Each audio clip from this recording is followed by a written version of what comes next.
live, I guess. It's always a mystery as to whether this is working. Let me know in the chat if there's anyone online. Can you hear me? Can you hear the music?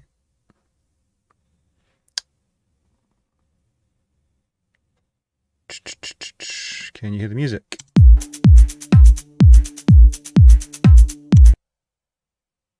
Yep. All right, hopefully. Let me know in the chat if you're there. How's everyone's Sunday doing?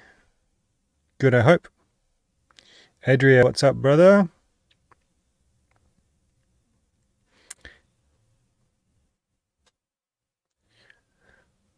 All right, let's just kind of see if there's going to be a few more people jumping in. Joe, how you doing, bro?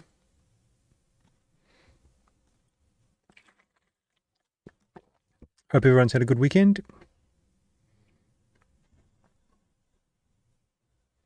Madman J, what's up, dude? Fernando? Yeah, it was a little bit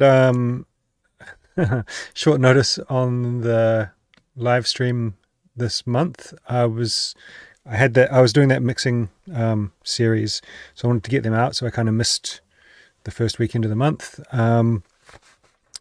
But we're here now, and I actually had another video that was supposed to come up this week but didn't get edited in time. It's a banger though. It's going to be good next week. It's another like artist in the style of a certain artist. You can drop your guesses in the chat if you think you've got it. I don't I don't have a prize on hand, but let's see. If someone guesses it, then maybe they're going to get something. They probably should. So let's just jump right in with Mr. Unknown Vibes. Always keen. I think he's been had the first track a bunch of times in the last few streams.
Really liking this so far. It's got this cool kind of deep progressive vibe.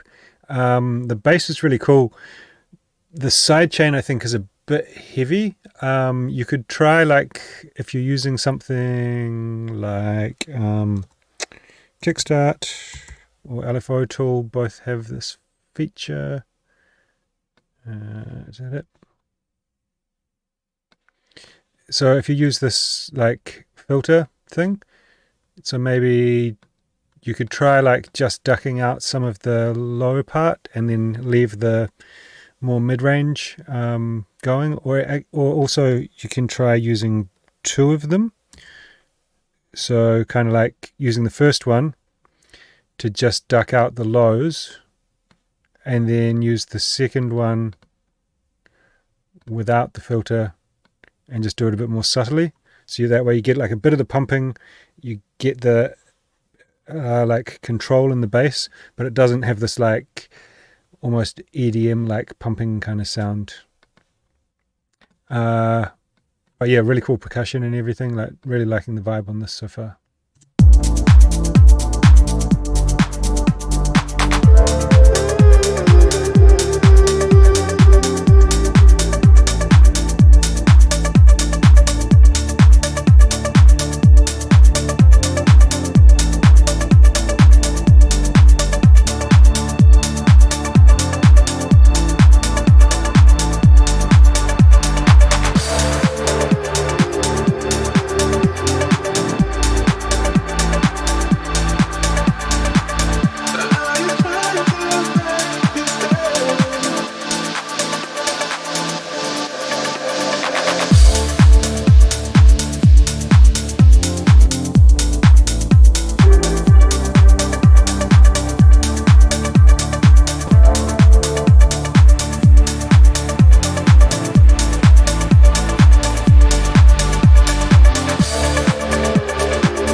Really solid. I mean, there's a couple of, I think in the mix, like a little, maybe the highs could come up a bit, or...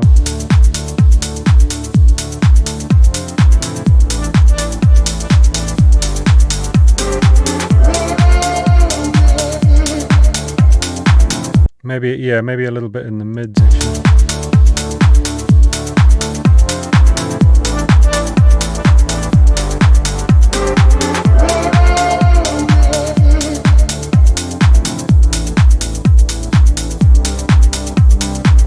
But really good, really solid. Yeah, so maybe just like tweaking the mix a little bit more, getting it a little bit more balanced, a little bit more full sounding, but really good. The only, other than like the sidechain on the bass, it's another sidechain suggestion, but like there's quite a few pads and stuff in the break that are being sidechained quite heavily when the kick is not playing, and it just kind of, I don't know, it's a subtle detail, and some people aren't going to care. I've started like really noticing that and kind of really putting me off a bit, but it doesn't, yeah, maybe it's a taste thing. I think it just sounds a little bit more polished without it. And you can do that with automation, either automating the amount of the sidechain or just automate the like LFO tool or Kickstart or whatever on and off. I guess that's one of the downsides of using one of those LFO based ducking tools, is you tend to just leave them on and then you get the sidechain when the kick's not playing. But top stuff. Yeah, dude, that's probably one of my favorite tracks that you've done.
think some of this percussion in here is a little bit too loud. Like you've got a really cool groove going on there, but I feel like it's a bit over the top with the volumes of some of this stuff. It kind of, yeah, it feels a little bit less rolling and a bit more kind of like shuffly. I don't know, hard to explain, but I think the volume there can make a big difference just by kind of bringing down some of those like 16th note hits in the percussion, and just have everything kind of rolling around the kick a bit more.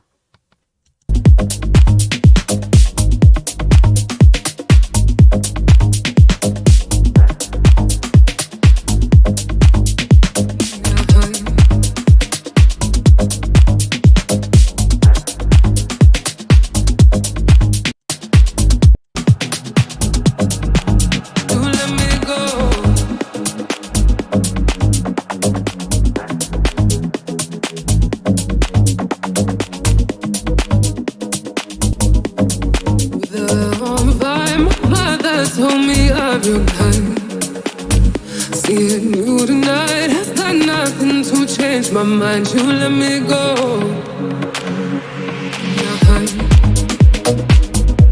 You crushed me slow. And the vocals obviously a bit loud as well. I've added some limiting to kind of bring it up to a volume that's a loudness that's similar to the rest of the tracks, but it's not extreme. A mastering engineer would probably bring it a bit louder, or if I was going to master the track, I would probably have a bit more loudness, so the vocal is going to be even louder by comparison. So you probably want to address that. It's always worth just chucking a limiter on your master and figuring out like what it's going to sound like with a kind of industry standard level of compression on the master. You crushed me slow.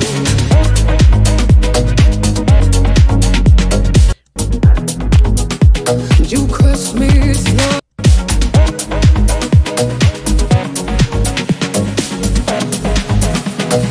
God, you let me go.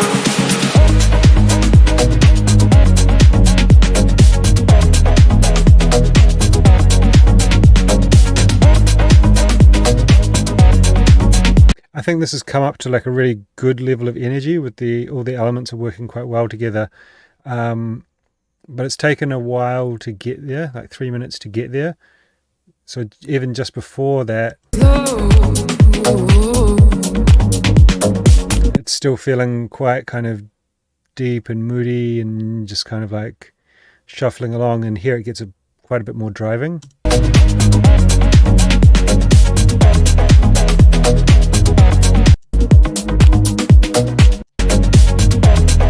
I think you've added a new bass element, right? So I would probably look at trying to bring that bass element in a bit sooner, and maybe switch it out for some of another element. It could be an interesting. It could make for like an interesting track, but from like a functionality perspective, it makes the track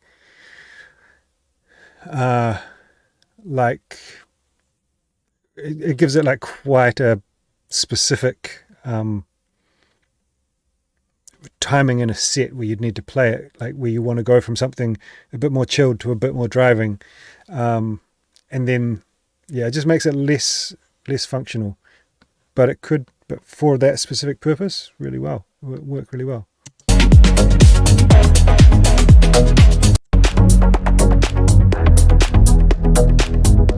Thank God you let me go. God you let me go. Thank God you let me go.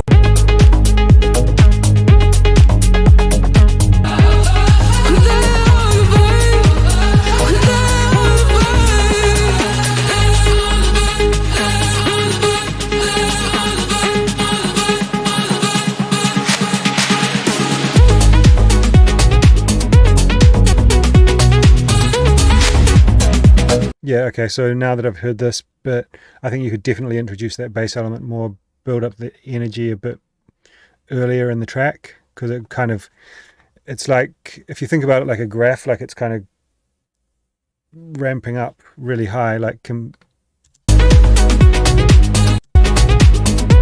to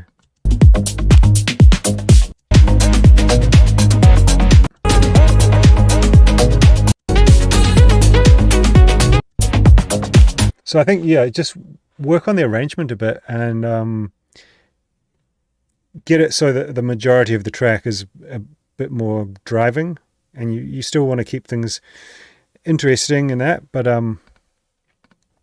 yeah, I think it's got some great potential.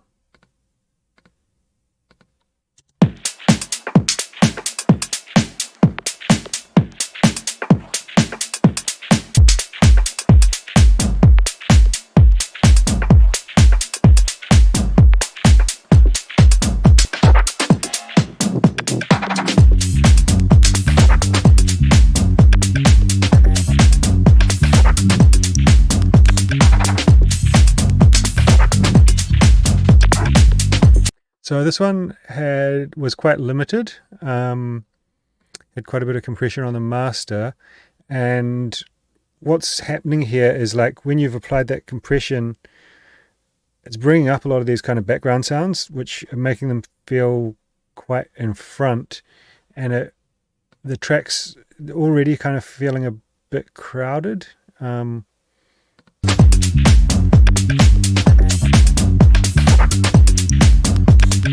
Some of these kind of glitchy things, I think they're really cool, but I think they should be a little bit more subtle in the background.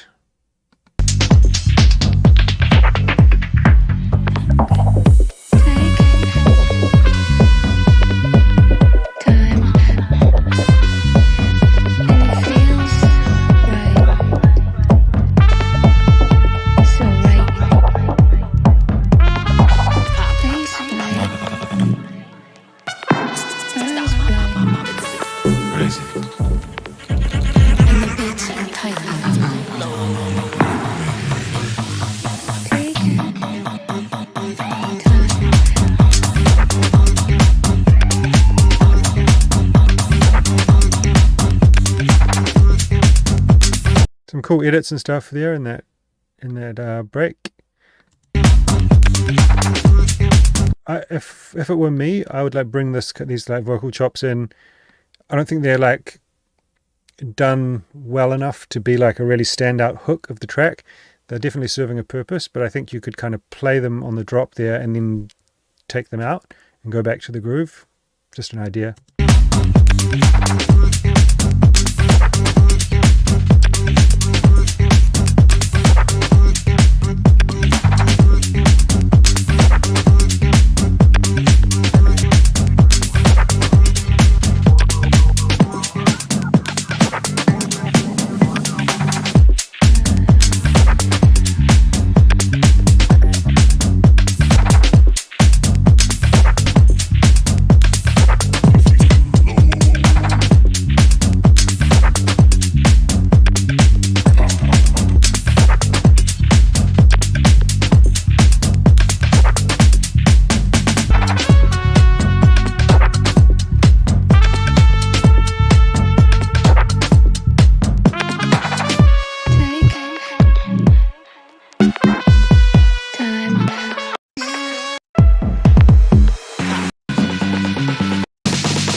Yeah, lots of cool edits and details and everything in the track, and it kind of like, I guess it's pretty much like the groove, and then some stuff happens and then back to the groove, which is totally fine. I would suggest that maybe it's the mix, maybe it's just like refining the percussion a little bit more, but I think if you're going to have a track like that that's just really about kind of riding the groove between breaks and then kind of like making it interesting with little edits and little effects and stuff, I think you want that groove to be super, super strong and tight, and like nothing to feel awkward or out of place.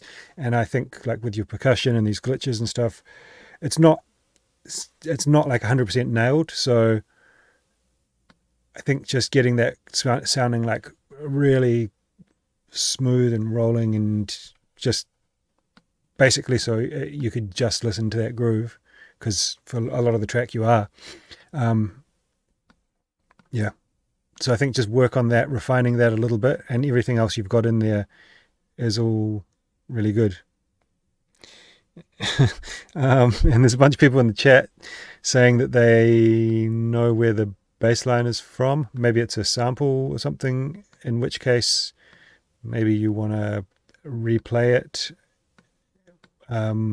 make it a little bit more unique, because that's always going to be off-putting, especially for a label, if they're like, oh, that's sampled from here, or that's from Splice, or a lot of the times people don't even know that it's from Splice. They know it from maybe a track that's much more well known. So that's always a concern.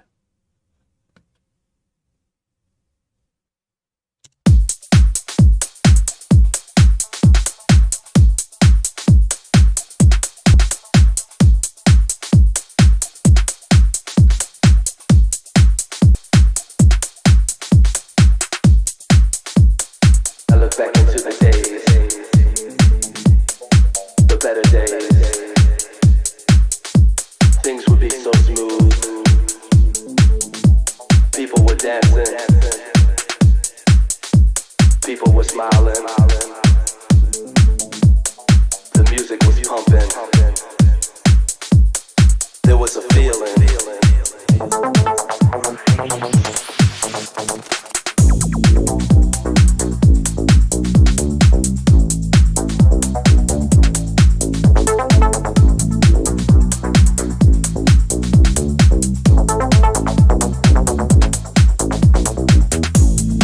Really solid. This is sounding really good. It just don't feel the same. Have you ever thought about the days? You know, the better days.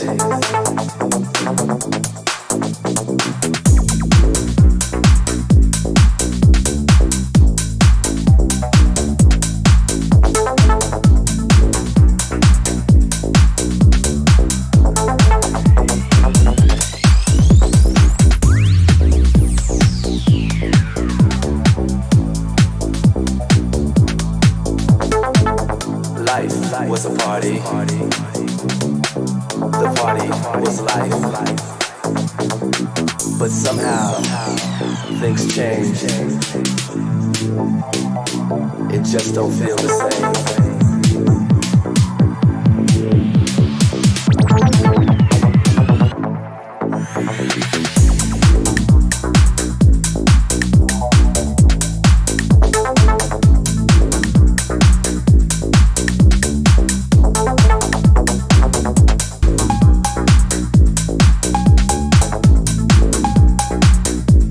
Honestly, this is really, really good. There's not a lot that I can a lot of advice that I can offer. I think it's just, it sounds done. It's, the only thing is the bass is quite prominent and it's pretty static. It kind of sounds the same the whole way through. So if there was a way to get a bit of movement in that without compromising the power that it's got, that would probably be quite cool. But somehow things change. About the days, you know, the better, better ways to make it for the days. Now if this record is being played at a club, disco, lounge, house, basement, or block party, car stereo, stoop, or at any other social gathering, we will now allow the beat to continue and proceed to give you more of what you like.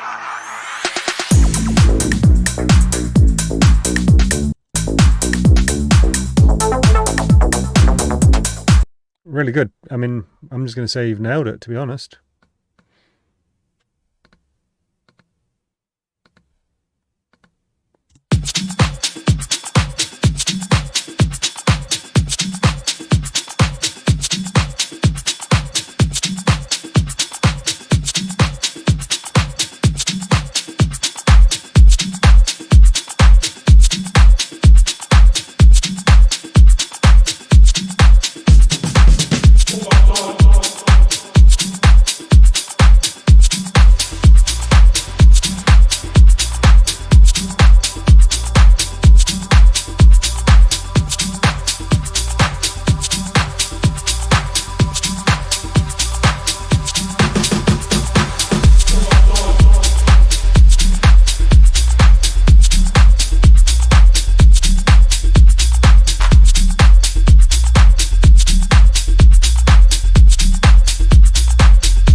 Yeah, this one's got quite a lot of compression on it too. You can kind of see when I look at the waveform how flattened off all these transients are, which is kind of giving this feeling of there not being a lot of punch and dynamics in it. I would probably suggest, I mean, it doesn't sound too bad. Like there is a bit of like one of the previous tracks I was saying, it's the amount of limiting is bringing up all the background sounds and kind of making everything sound really in your face, which makes the track feel like it's kind of lacking depth. If like everything's like right in the front, you don't kind of hear all this detail in the background. Reference some tracks from Dennis Cruz. Be a perfect reference. You quite possibly have. It's got that kind of vibe. But listen to the way he mixes things and puts some things in the background and some things like really punchy and in front. Yeah. If in terms of like the mastering, like everything's like brought up really loud. So I would probably like kind of, in order to push it that far, I would probably leave that to the pros.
Yeah, I mean, the track's really well made. I think the limiting and the mix a little bit, or it's probably quite decently mixed if you backed off a couple of dB on the limiting.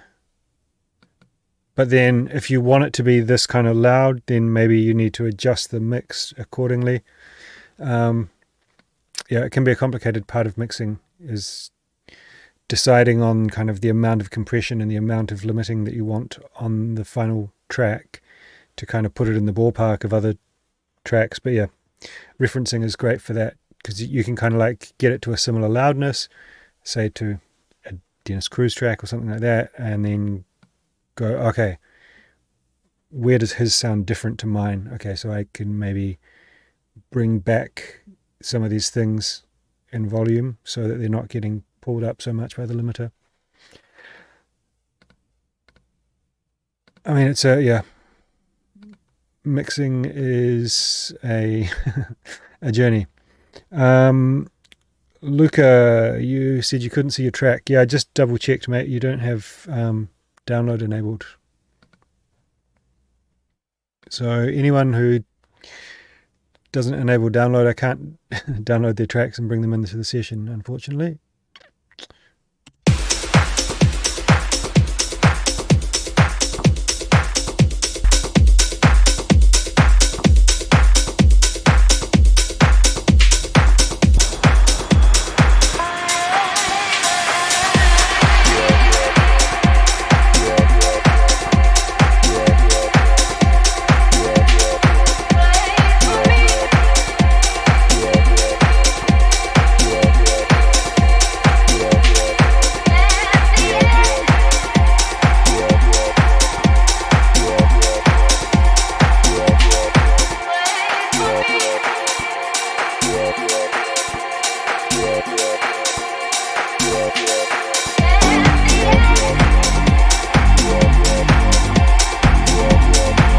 I think there's the amount of reverb and stuff is just way overdone on this. It can be cool.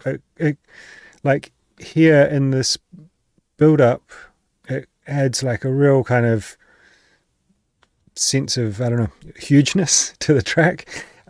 But then if you then pull that away when it drops back in, it's just going to sound so much tighter, and that is going to give this big contrast between that build up and that drop.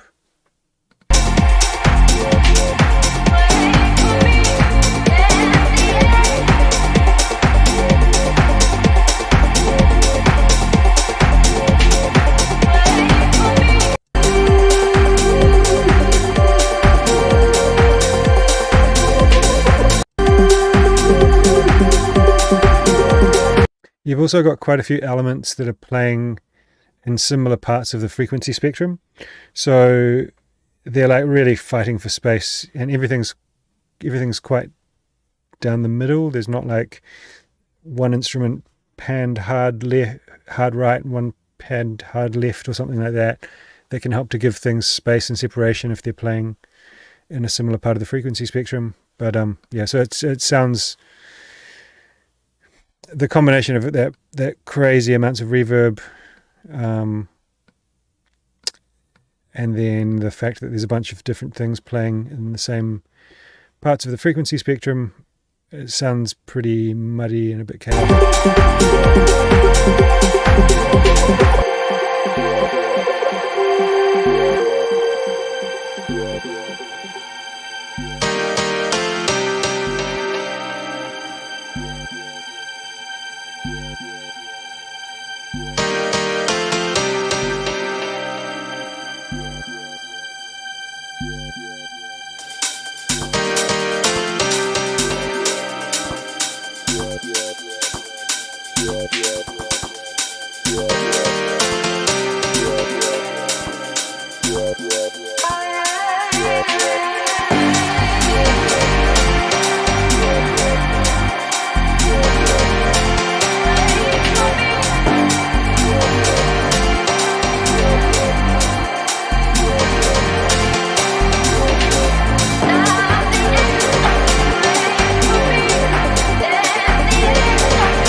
Yeah, I mean, there's a lot going on. There's a lot going on. I like the piano. I don't know if it suits the track or.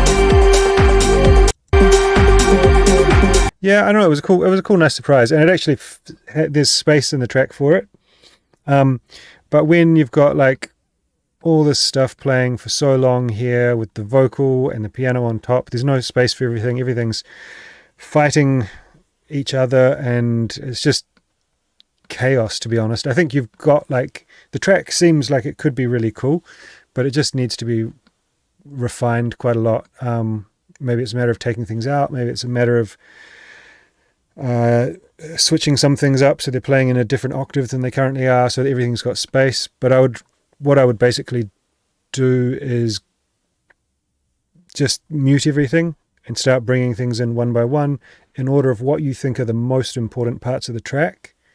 And then once you turn something on and you realize that it's like taking away from what you had before, then maybe mute it. Or you could like have some parts play in one part of the track and some elements play in another part of the track, something like that. So I think there's some cool stuff there. A lot of it was done quite heavy-handedly. Done quite heavy-handed. So I think, yeah, being a bit more subtle with all the reverb and effects and stuff as well.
Interesting. I wasn't expecting the sitar, but more of a kind of deep tech house vibe, but then you bring in these organic elements. Interesting.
Adria, I think this is really good, man. Quite unique sounding. I think it's got like with the beat and stuff.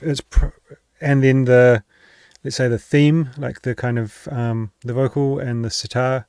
I think it could have quite a wide appeal of different people that would play it. My only thought is it took a while to introduce the sitar.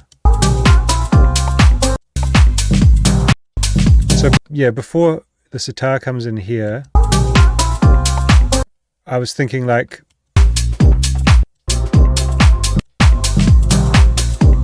it's cool, but there's not really anything to grab onto.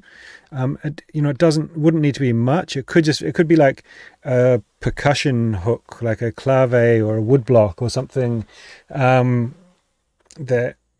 maybe like taking one of the notes of the sitar and doing something interesting with that, or something to do with the vocal, or just kind of having some kind of like little riff in there. I think that percussion thing could be quite cool.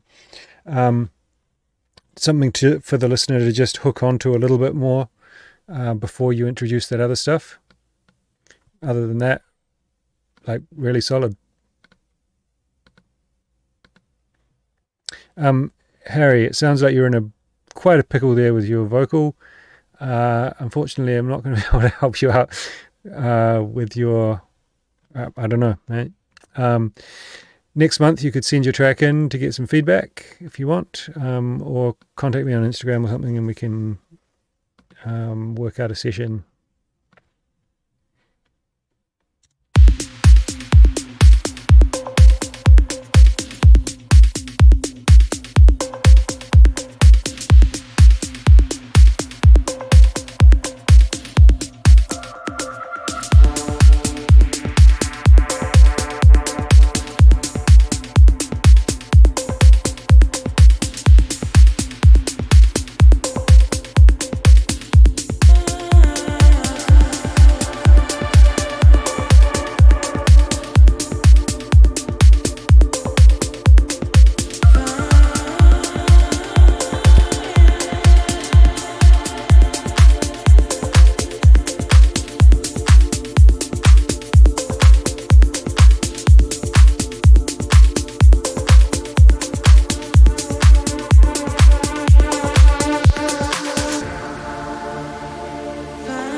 this was all going really well. I think the vocal feels a little bit thin or a bit weird or something. Also, maybe slightly out of time.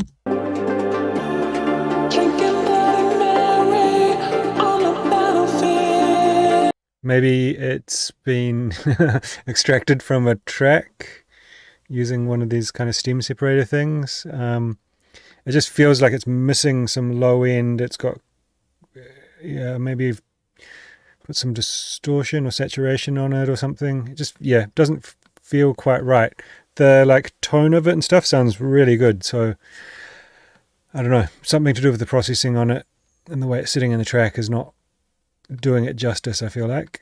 But that drops to like huge.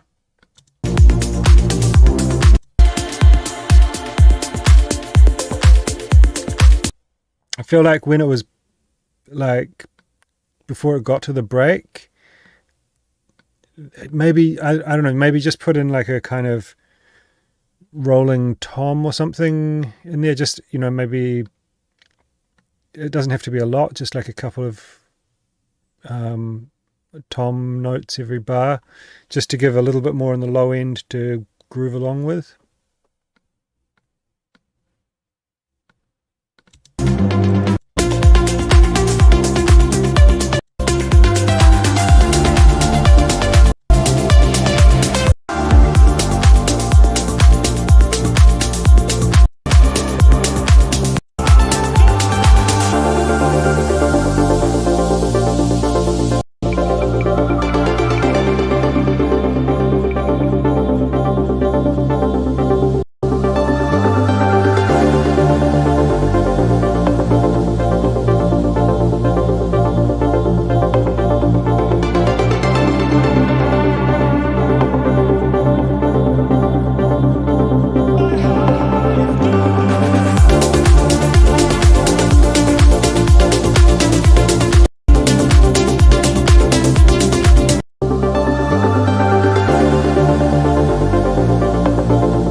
Felt a bit weird that you didn't reintroduce the vocal there, unless I skipped over it or something.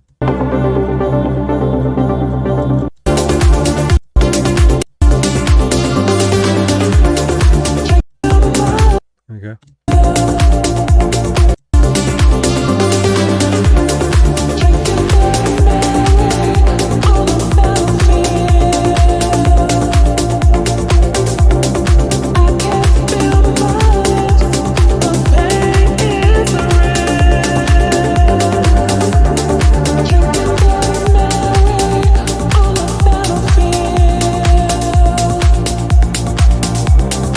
Yeah, the vocal sounds kind of a bit better over the beat here, but I think, yeah, Harry, it sounds like you're having a similar problem to what I'm suggesting for DOS here. Yeah, I don't know, the vocal doesn't sound quite right. I think it sounds really cool, but it's got a lot of artifacts and it's very thin sounding. Otherwise, I think it's kind of, the track is really, really cool. The vocal suits it really well. So I don't know, if you're going to finish off the track and you're going to try and get it signed and stuff, you could look at getting the vocal resung or whatever. But yeah, like really solid track. Definitely worth. I'm not sure. The arrangement's a little bit odd, so maybe this is just a sketch. If you're planning on like finishing it, then get it done. Decide if it's worth it, and then maybe look at getting the vocal resung.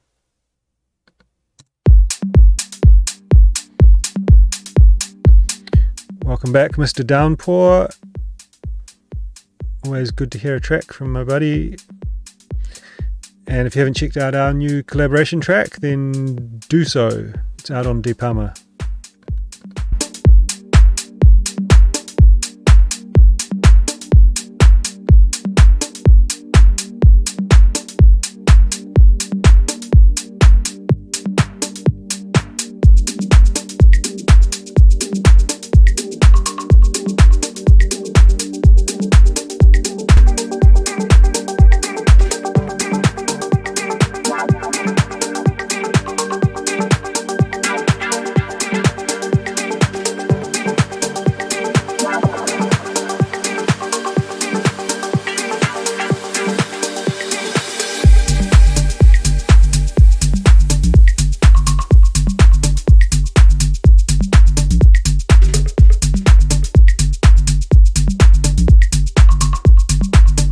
think maybe you could have dropped in there with like an open hat, not like a really long one, but like with a bit more power.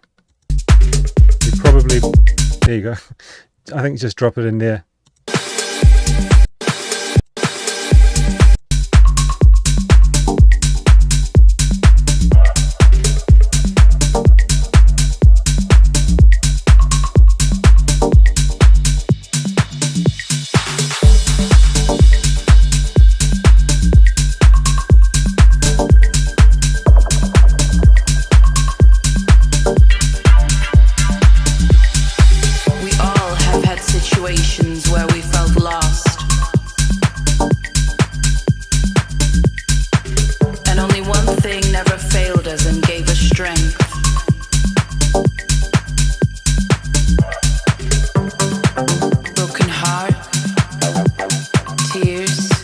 I think maybe the vocals are a touch too loud, like 1 or 2 dB too loud. Pain. It has always been the only universal salvation for us. Maybe not, I don't know. I'd maybe just try it.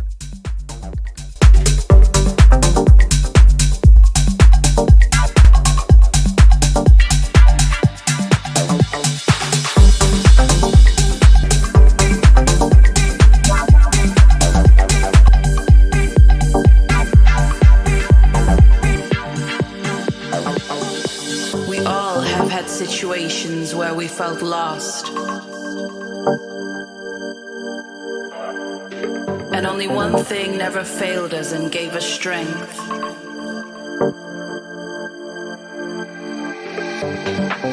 Broken heart, tears, betrayals, losses, pain. It has always been the only universal salvation for us. Salvation for us. Salvation for us. Salvation for us. Salvation for us. Salvation for us. Salvation for us. Salvation for us.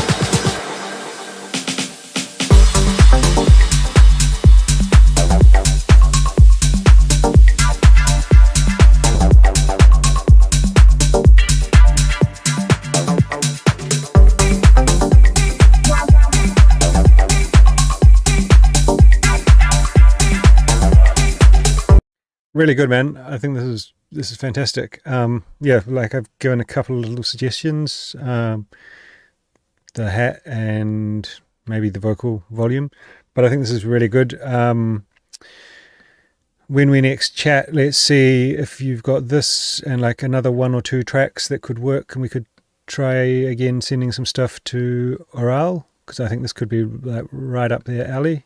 That could be dope. Someone said in the chat, mystery box, a whole lot of sounds there, but it works. Yeah, the reason why it works, and there's quite a few different sounds happening, but they're like not all playing on top of each other. There's like one synth kind of doing some riff here, and then it's doing like a call and response type of thing. So it plays, and then something similar or contrasting or whatever plays, and then something else plays, and it kind of, a bunch of individual things work together to build up something bigger than the sum of their parts. And I think that's one of the best ways you can get like a compelling but still clean kind of melodic groove going on. Downpour's really good at that, so everyone go check out his tunes. You will not be disappointed. Fernando.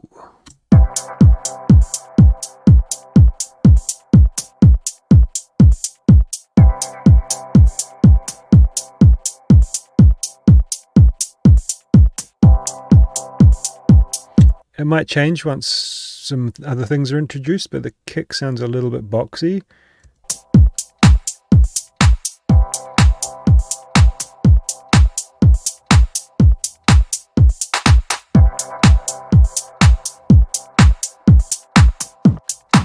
I don't know. Maybe I'm just hearing things.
There's like the vocals and stuff have got quite a lot.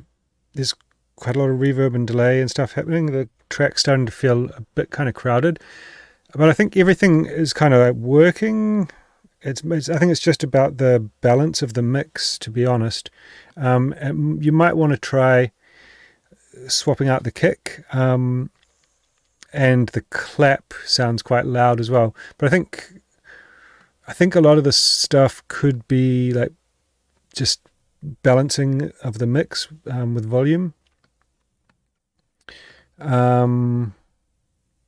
Yeah, but I think the vibe is really cool.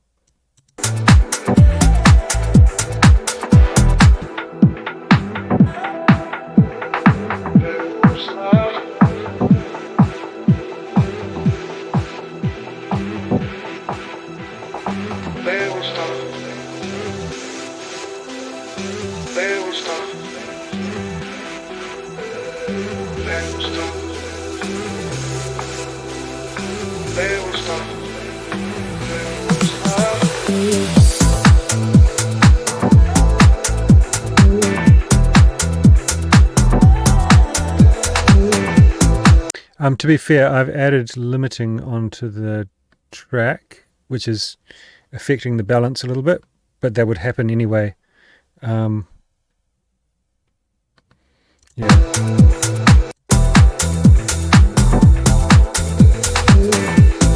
Nice energy when that ride comes in.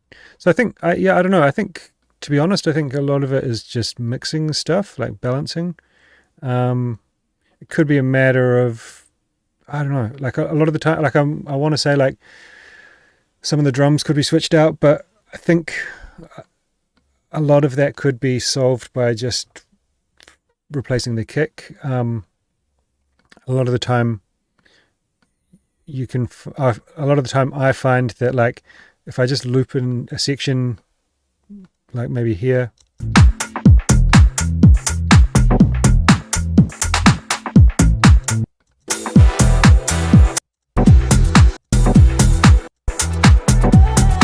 yeah, maybe something like that section there, just loop that and then just use hot swap and go through, just keep trying a bunch of different kicks, auditioning them in context, and you'll find one that just like sits there, and oftentimes that can just bring everything together. Yeah, if I see like on videos and stuff, and like I can't believe that people still put their kicks in audio. You've got to do it in MIDI because you can just so easily switch it out. If you start your track and you put a kick in audio all the way through, it's such a nightmare to try and change it. And lots of the time you might end up wanting to change it.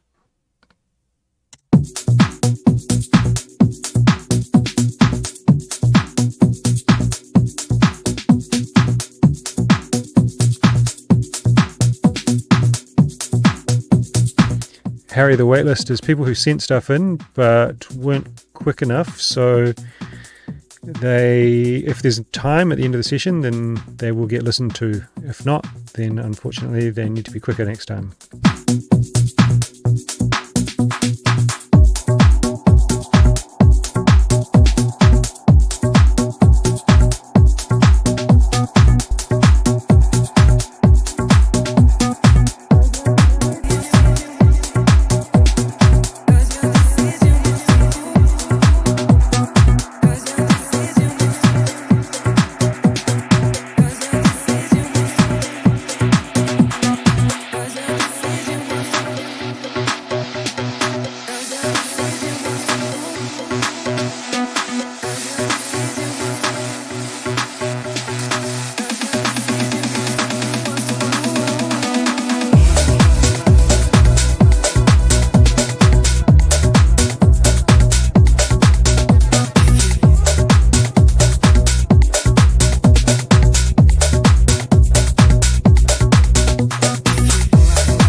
I think you've got a bunch of cool stuff in here, Yusuf, and I think it's a cool, there's like a cool idea there, but it kind of feels, I don't know, rushed is the word, but it I think it needs a little bit more, attention to detail, especially in the kind of drum groove and stuff. Like,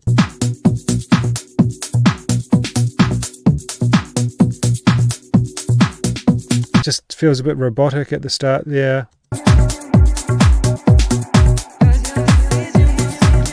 This kind of like main, I think you've got the bass and a synth doubled.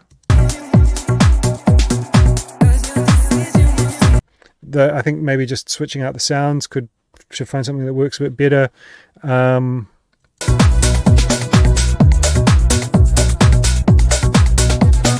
I think, or also like, so yeah, just, it sounds like you've got two sound. I think you've got two sounds here layered.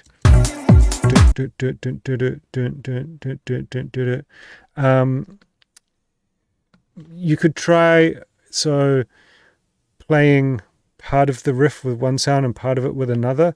I think doing stuff like that can just make it sound a lot more dynamic and interesting.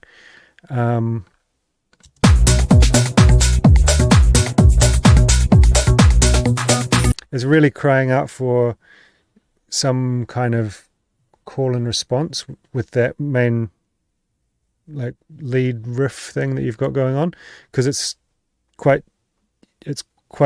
dominant, so it becomes like really apparent that there's not much happening with it. It's just kind of repetitive playing the whole time. So, you know, just having some, maybe like some higher notes or a little bit of an arp or something, so it's like I don't know, or like a reverse synth sound every 2 bars or something, just to kind of like play off it, and then definitely like automating some stuff, maybe automating some delay on it. It's alright, but if I keep on loving you the way like I do, is it alright? So I think when you have this spoken word vocal here, you could probably bring things out a bit more, give it a bit more space. So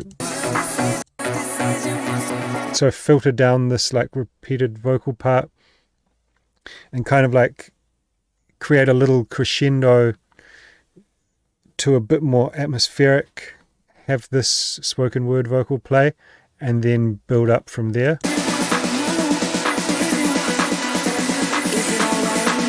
And then don't have the two vocals playing on top of each other, I don't think.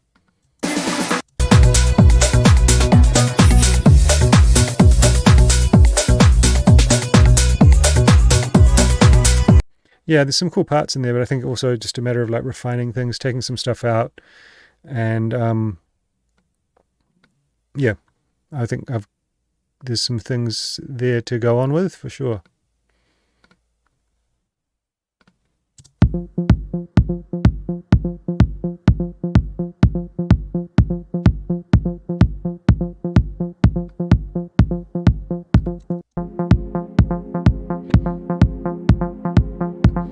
Regarding sending tracks of any genre, you can send whatever genre you want. I can only give feedback based on my familiarity with that genre, so yeah.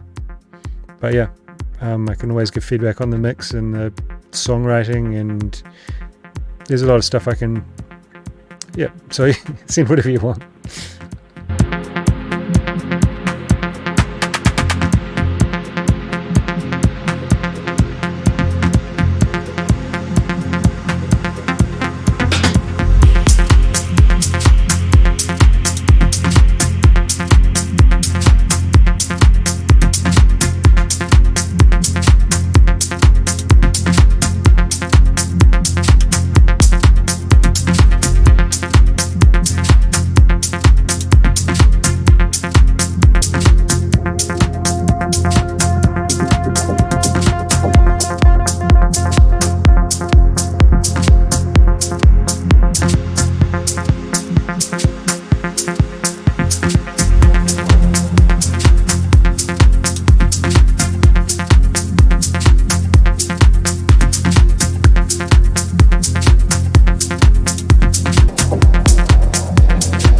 myth is an image in terms of which we try to make sense of the world.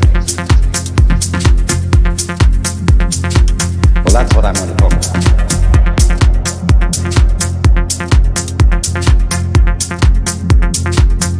I think the drums are a bit boring, I'm going to say. There's not really much character to them. Like if you strip away everything, like an idea of like how to approach this kind of thing is like you kind of want there to be hooks in every aspect of your track. So like ideally if you're mixing in a track and you hear just like the drums coming through, it would be fantastic if someone were able to pick, oh, that's that track. Whereas with this, I don't think anyone's going to be able to go, oh, that's that track, just from the drums, you know.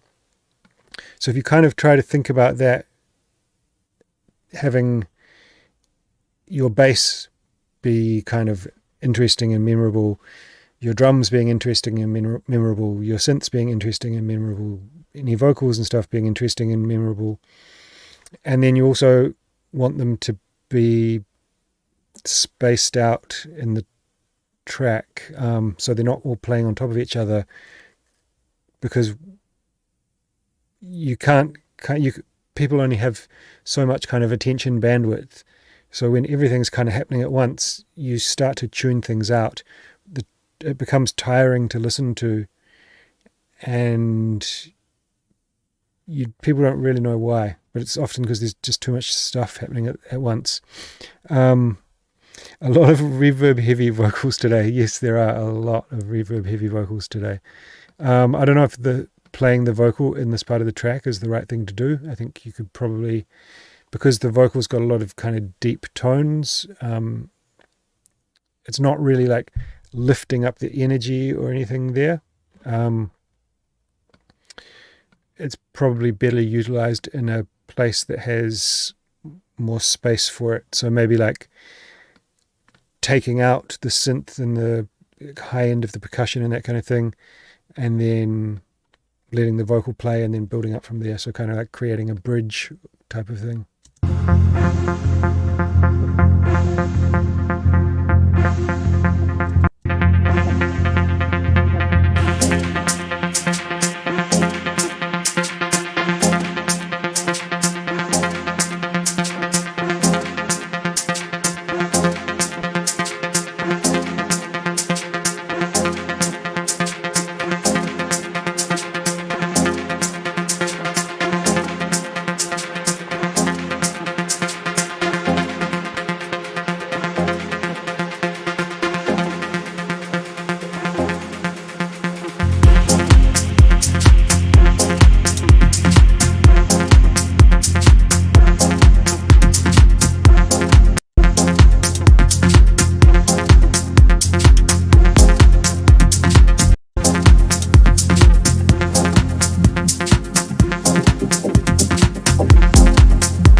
Also, this main synth is a bit repetitive. Like, there's not really much happening with it. It's not really, I don't know, telling a story. So to have something that's like the main part of the track, I would say that's. So I think you want some supporting elements that are either like more in the background or some different things happening. But if you're going to have something that's so constant and so prominent in the track, you really want to be doing something with it, right? You do stuff with it here, but then while it's kind of riding along the beat, it's not really doing much. Filters just kind of coming in and out and whatever. Yeah.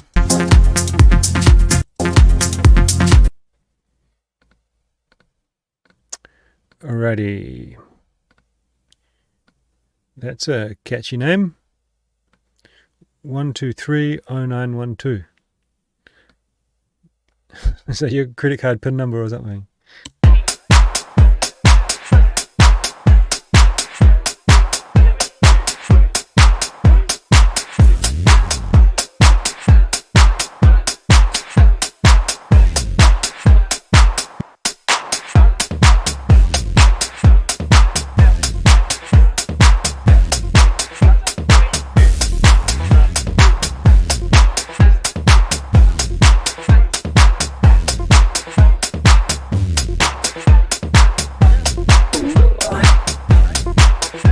I think I remember. I think this is from Randall, isn't that right, Randall? So I think you need some kind of percussive drum elements on the 16ths. You've got like this really dominant snare sound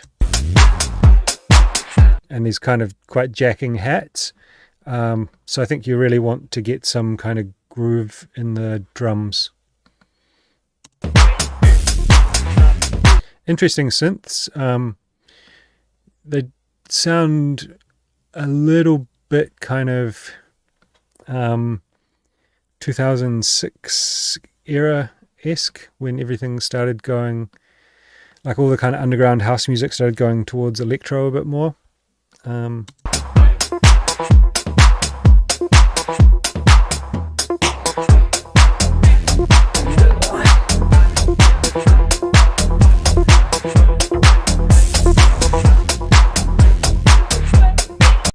Wanna get naked?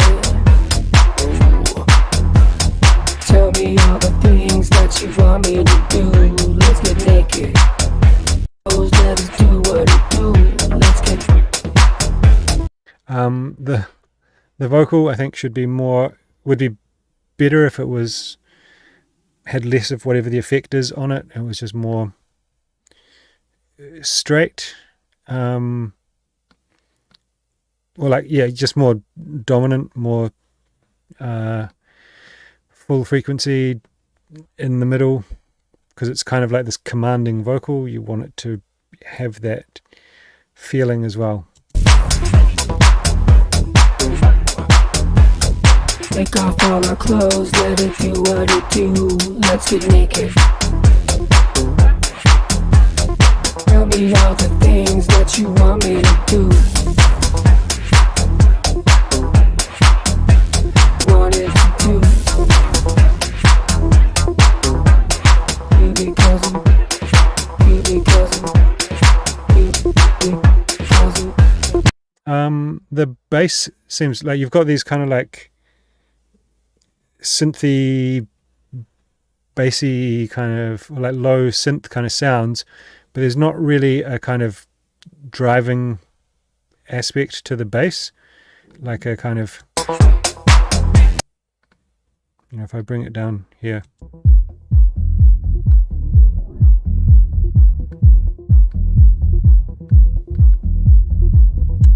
Like maybe you could use some toms or something to kind of get a bit more of a roll or something in there.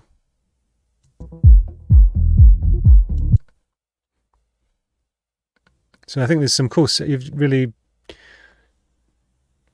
done some kind of interesting sound design and sound selection and stuff, but I think you want to kind of also make sure that there's a really strong foundation for that stuff to be on top of. So like I was saying, making sure that the beat is really working, getting a bit more groove and swing in there, and then I think just having like, yeah, maybe like a bit more of a solid sub bass underneath. Don't try to tell me that you haven't wanted to, because let's get naked, naked.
The vocal is like, yeah, it's got so much reverb on it. What have I've taken the volume down 3 dB because it was so limited. compressed. We've got a real sausage going on here. Yeah, it's just not very well mixed, to be honest. So that vocal, I think you want it to be much more dry, to kind of sit over this type of beat.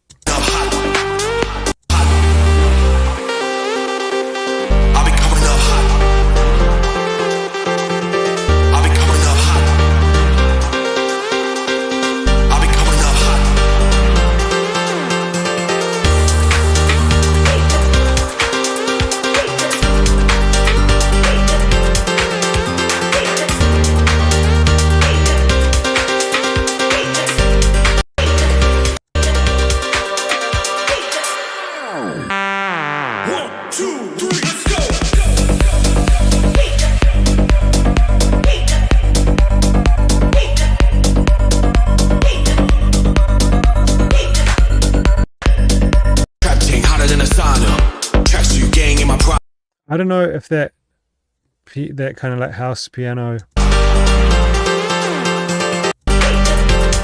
is the one. And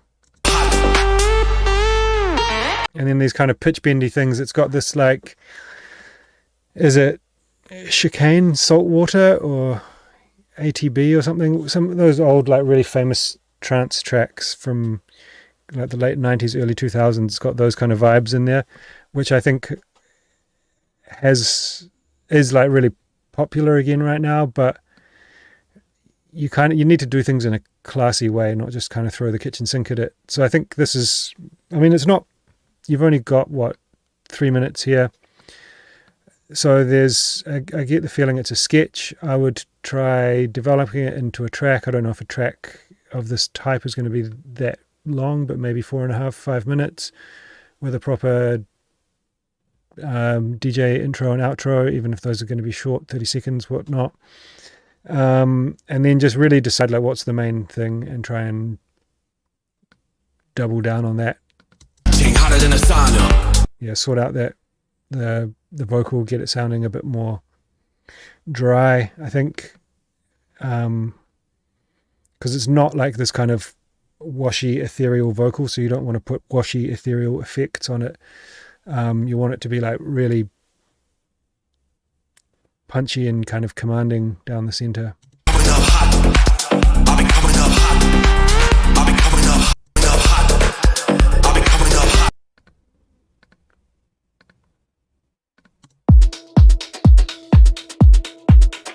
Mr. Mirage is back. It's always good to have a track from him.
I think it's really cool. I really like that. The vocal that you've used is very original.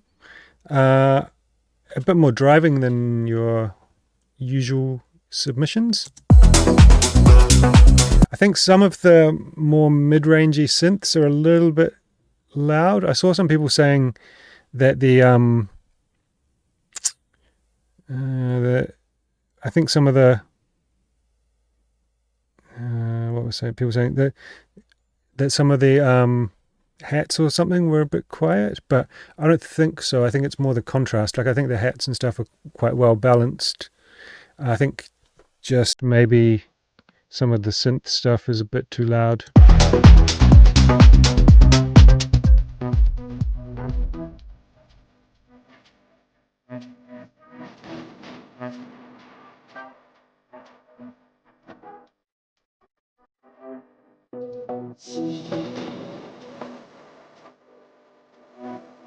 It might just, I'd maybe like on your synths or some of those synths, a bit of like multi-band compression or something like that, just to control some of the mids.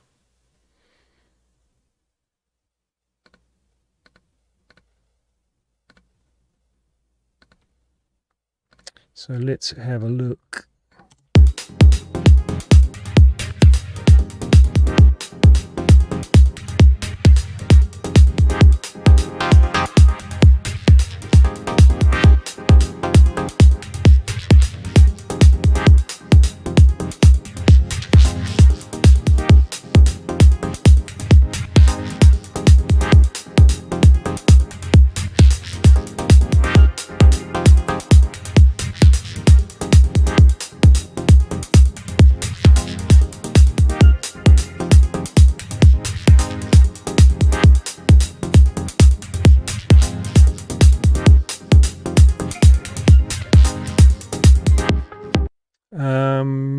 Seamus, this is the same track that we went through on Friday.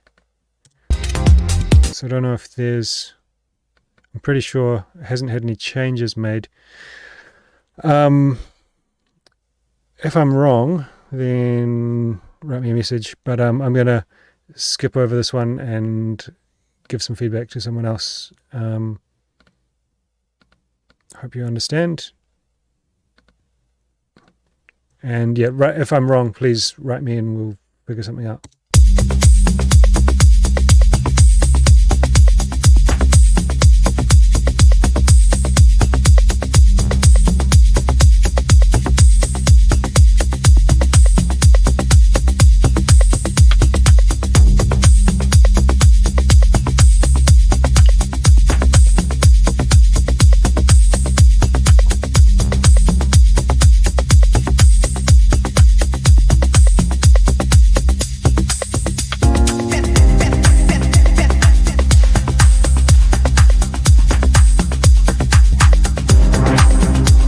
you're starting out with a lot of stuff going on in this track, all very loud. You know, for how long is the track? Yeah, 6 minutes, 5.5 minutes. So, you know, a DJ, it's intended, I assume, for a DJ to mix. Most DJs are not going to be kind of bringing it in until like a minute here or so. So all this stuff that you're kind of building up with the bass and all sorts of stuff is things that you could utilize in the track later on to make it more interesting, basically.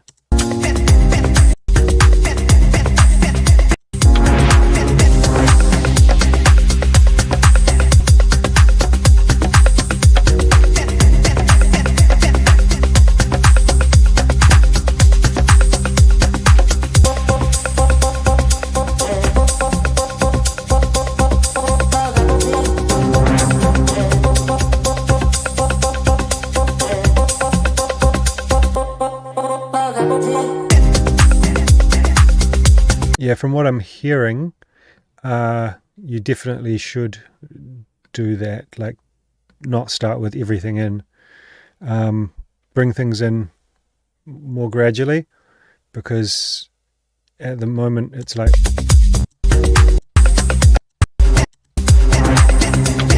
it's the main part of the track is the same the whole way through.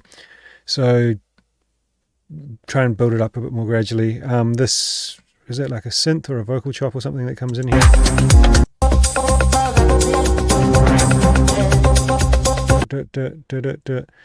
It's cool, but I think the rhythm of it sounds out of place in the track. So I think the idea is really good, but just getting a different rhythm in there that works. Basically, what I would do is try and find a rhythm that works over the beat. So then when you play it without the beat, it's still going to work, because the listener has, even though the beat's not playing there, it's still like familiar in your mind, right? So I think that's a good way to get something that works for the track. So this.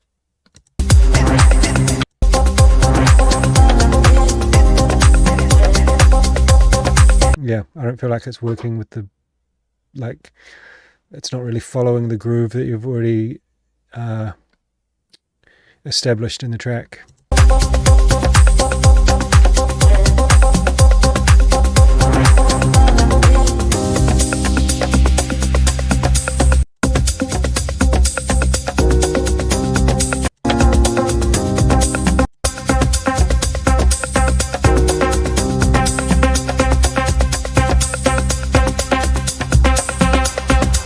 You'd definitely be taking out some of this low end here.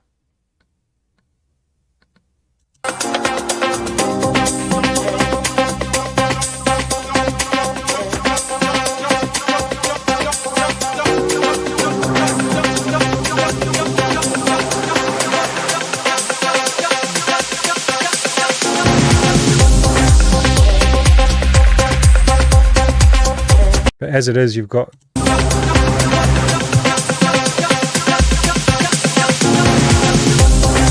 so much bass in there. There's not really any dynamics between the break and the drop. Like, you really need to be creating. It doesn't create enough tension and release, basically, because you've got so much stuff playing there.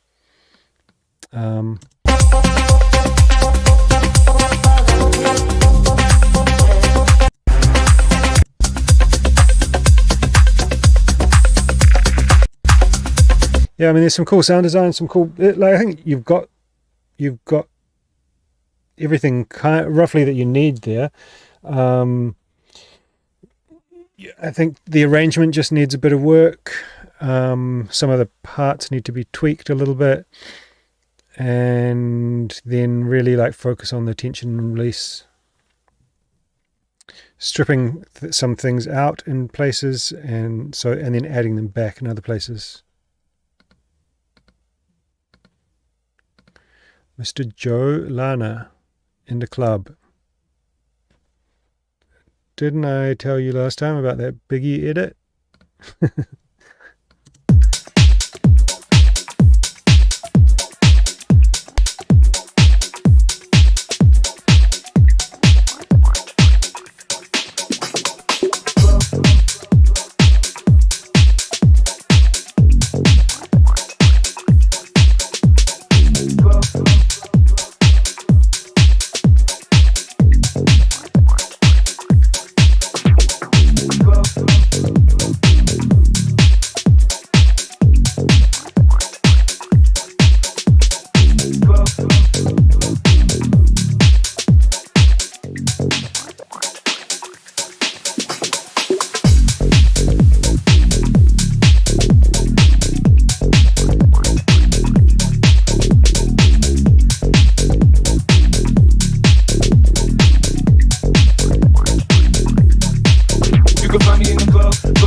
I mean, this is more like just career advice. I just, on my other screen, I just brought up your Beatport, and you haven't done many releases, man. I would try and focus on some original stuff.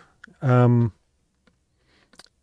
the thing is, like, you're not going to be able to sign this track, even if it's like as good as it could be, you know. It's also an idea that's it's pretty obvious. Like, it's not really, I mean this with all due respect, you know. I think you're a good producer. I respect your dedication to what you're doing, and, you know, the fact that you're sending in tracks every month is great. But 50 Cent in the club is just not the one, man, like, to make you stand out in any way. You know, maybe if, I don't know, let's say Chris Stussy did his version of it, maybe it would be massive and people would go mental for it. But you kind of don't really see Chris Stussy doing that. He might do something equivalent, but it's maybe something a little bit more, I don't know, like digging a little bit deeper to make an edit or something. So two things there. Like, I really suggest for you to focus on doing original stuff, and if you're going to make edits, do something a little bit more left field.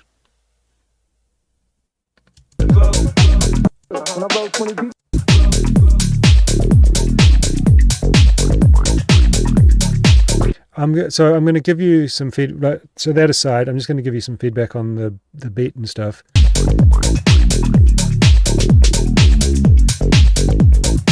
I think the snare's a bit loud, especially for the volume of the hats and stuff.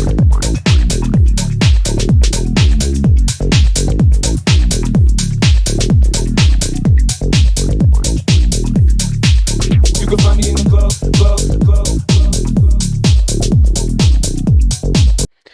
Maybe like an open hat or something could be cool to introduce. Like the hats sound quite thin and shakery. So maybe like not like a long 909 open hat, but like a 909 open hat or something underneath there, like a kind of shorter one, just to give it a bit more power, because you've got this really powerful snare. So I think that will balance it out a little bit.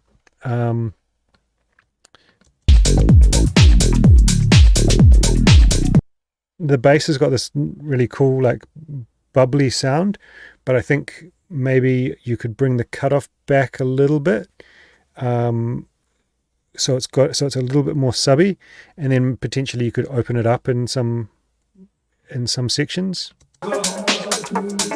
Mama, I got what you need if you need to feel a buzz. I'm in the having sex, I ain't in the making love, so come give me a hug if you're in the bottle full of bug.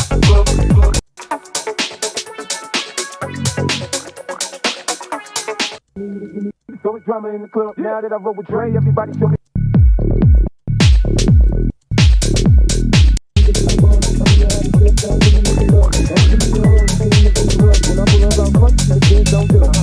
I mean, also, so in terms of like the execution of the vocal here, like, You can't. It's not well mixed into the track. It's not like, yeah, it's kind of like the vocal kind of feels a bit separate from the track.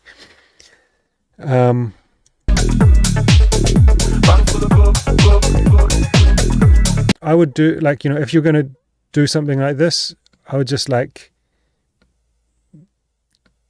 tease it a bit and then have like a section where you kind of pull everything back and have the vocal like really clear, dominant, and then take it away, and then maybe do it again like here or something before the, or here. But yeah, I don't know. I've given you some advice there. I get your point. You've said in the chat that your idea was to try and get some, you know, maybe put it on Hyped It and get some people to download it as a free download. But in order to attract those listeners, it needs to be really good still, you know. So you kind of, and then like, I'm just going to search on SoundCloud here. And club remix, or let's put edit tracks. Okay, 50 Cent in the club edit. So if I type 50 Cent into club edit and into SoundCloud, there's 500 plus tracks found. There's just like, there's so many. I'm just going to bring this on the screen so you can see that I'm not just making this up.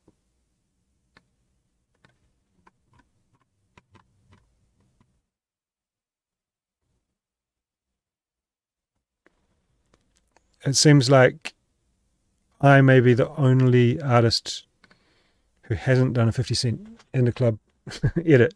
So maybe I need to put that on my to-do list. But I don't think it should be on your to-do list, Joe. I think you've got bigger fish to fry. And if you're going to do that strategy of like trying to make a edit to, you know, it can be a great strategy, but it still needs to be really well done. And I think you need to do something that separates you from the crowd rather than just puts you firmly as just part of the crowd.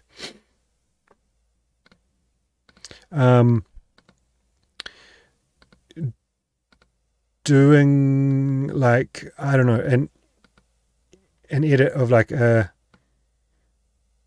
UK, something like some kind of like UK trap or something, or some UK grime or something, I don't know, something that's a little bit, I don't know, a little bit different, a little bit more unique.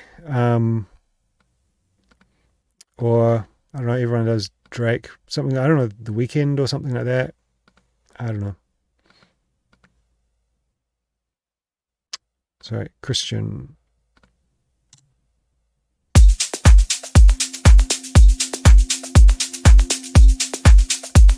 Hey, Randall.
This is very smooth.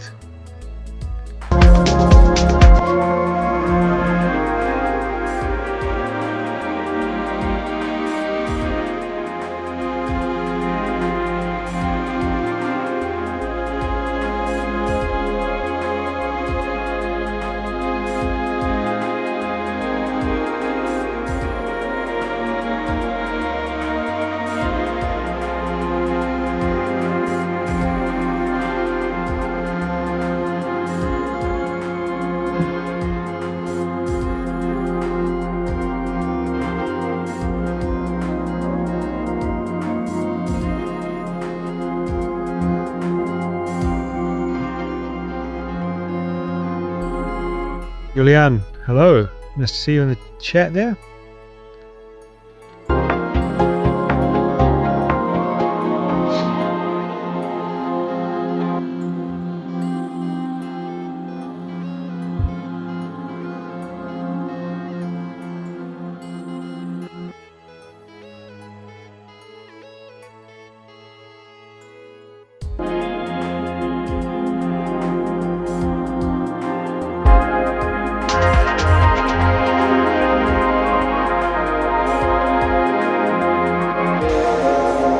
This is fantastic, to be honest. I think sounds like one of the more polished tracks that we've heard today. I like musically, it's amazing. The mix sounds really tight. I think, yeah, especially musically, I don't think I can really offer any advice because it's way more musically developed and advanced than anything I can do.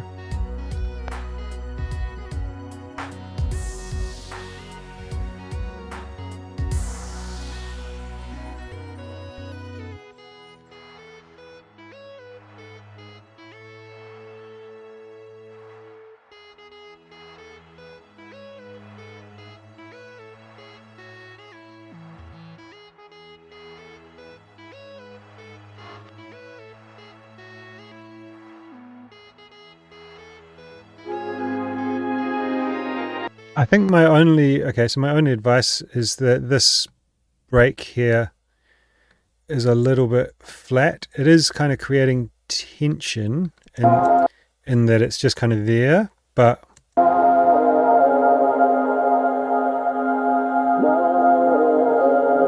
so you're kind of waiting for something to happen, but I think there's the opportunity to add a few more kind of little interesting bits and pieces with like effects or percussion fills or just something to kind of keep it kind of a bit more interesting rather than just being completely static there. Mystery Box said it's not super memorable, but it's fantastic. Yeah, I kind of agreed. This is my issue with kind of organic house, is that a lot of the time the tracks don't really stand out to me.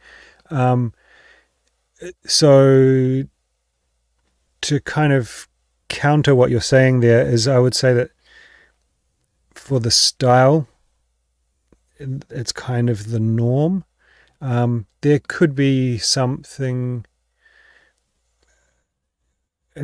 of like slightly more unique sound in there, but I don't know. Like I said, I think the musicality of it is really, really, really good, and it's really, really well done.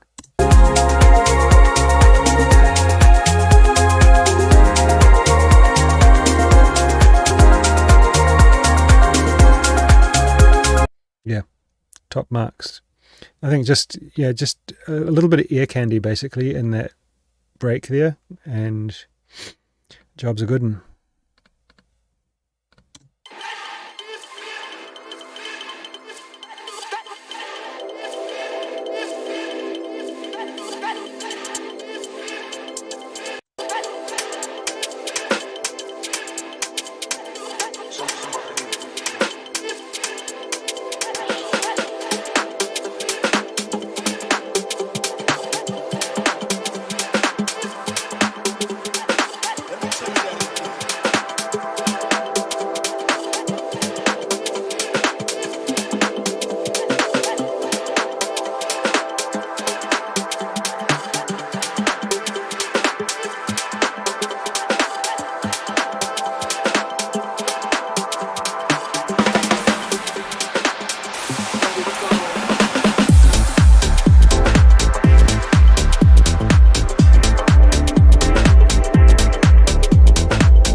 I'm not too sure what's causing this, but everything sounds quite distorted.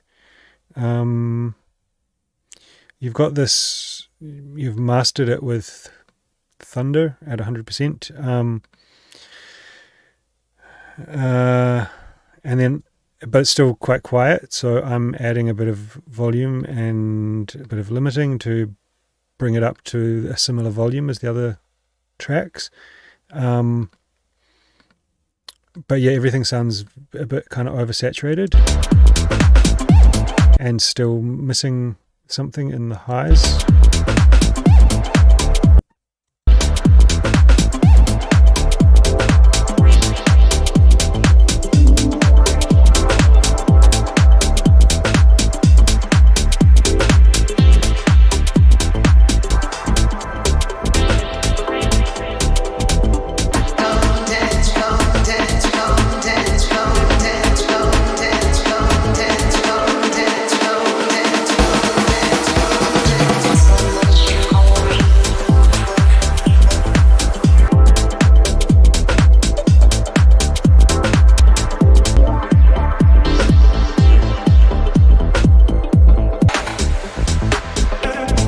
Yeah, everything kind of feels a bit, the whole track feels quite distant somehow, and then the low and low mid sounds really, really saturated.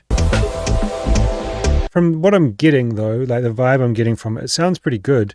I think it's mainly like the mix and master is causing a lot of problems. It just doesn't sound right.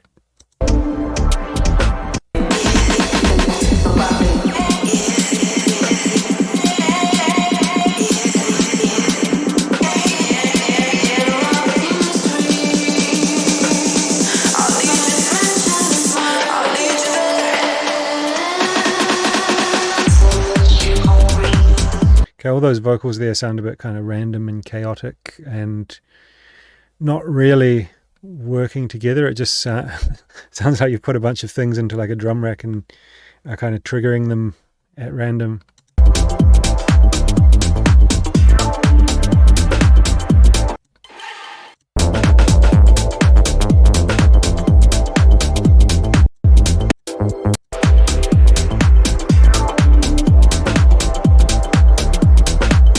Also, some kind of like more melodic theme could be quite cool. You've got good pads, good bass, albeit that it sounds a bit weird with the saturation, like I was saying before.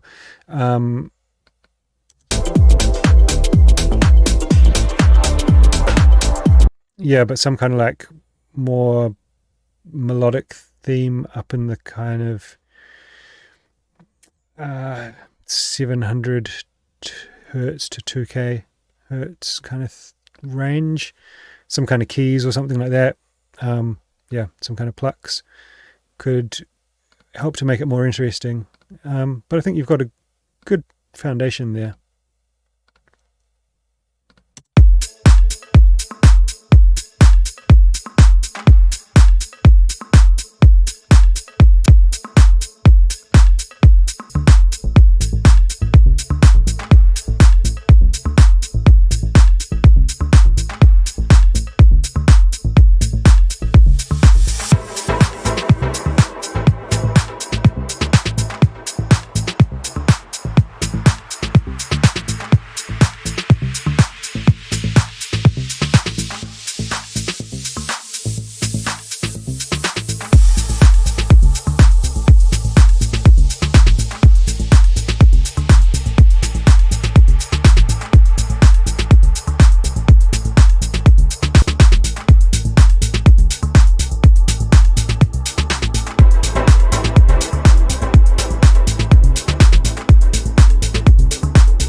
Oh, here we go.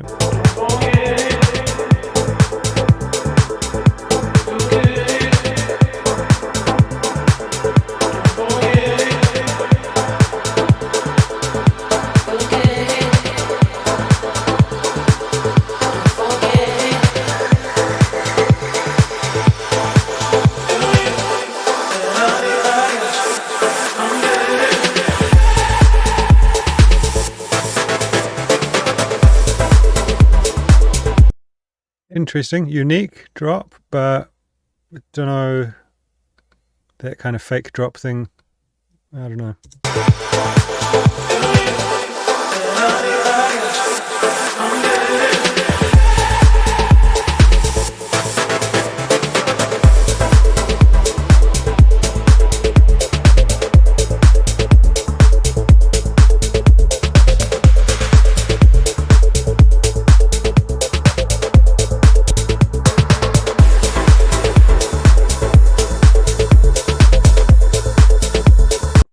The track feels kind of full, and it's kind of working, but it feels like it's missing some kind of like personality.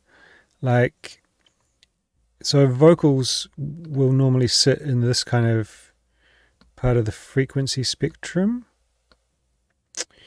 at least the kind of fundamental part of it. And the same as like pianos and guitars and all the things that we associate with being kind of like the memorable hooky parts of a track. And if you don't really have something going on in that part of your track, it's not going to be memorable, because that's where humans' brains, our auditory system listens to.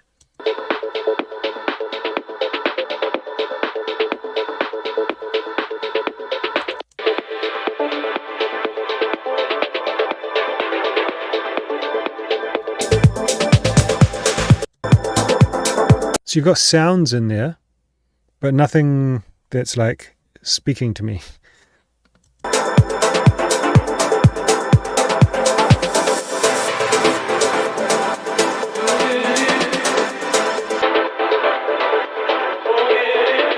See, the vocal sits exactly in that place, right?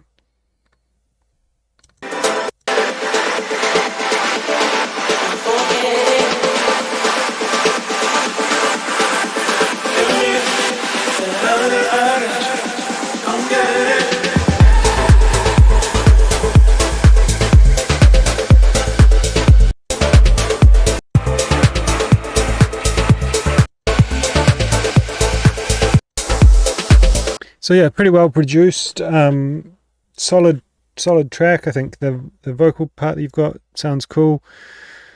But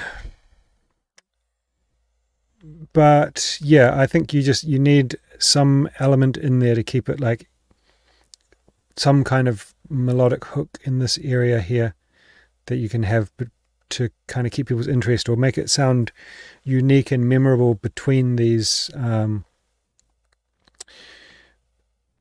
vocal sections. But yeah, well put together.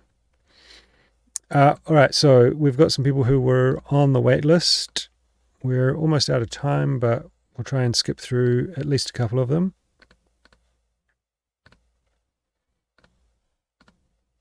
Just a reminder, this waitlist thing, I used to kind of take all the tracks and endeavor to go through all of them, but inevitably the ones at the start would get more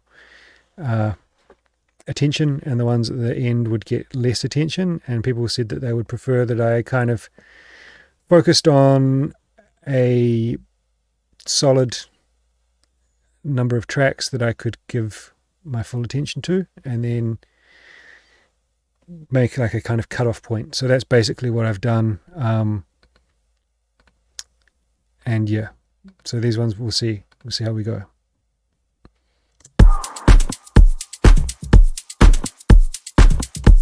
Okay, that kick is way too low. You want your kick to be somewhere around like here, around 50 hertz. You want it to be hitting 50 hertz is great. 45 hertz, also good. Anywhere up to like kind of 55, 60 hertz, maybe 60 hertz is getting a bit too high. What have you got, about 35 hertz or something? 30 hertz. Too low. That's going to get, like a lot of sound systems in clubs and whatnot will have some kind of roll off, often from as low as like 40 hertz.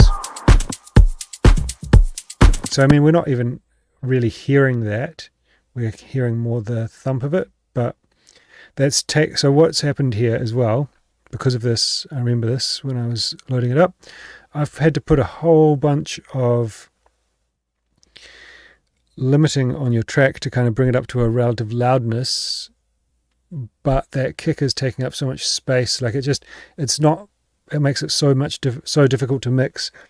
It doesn't sound punchy, but it takes up all this space and energy, so it kind of has this effect where it's adding a lot of sonic energy into the track in a bad way, and that it's dominating the track, but it's not giving the listener an energetic feeling. I don't know if that makes sense, but it makes sense in my head.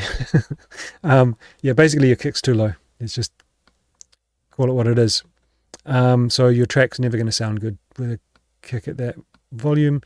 Reference a bunch of other tracks that sound awesome in a club or on a laptop or on a phone, and none of them will have kicks that are hitting at 35 hertz.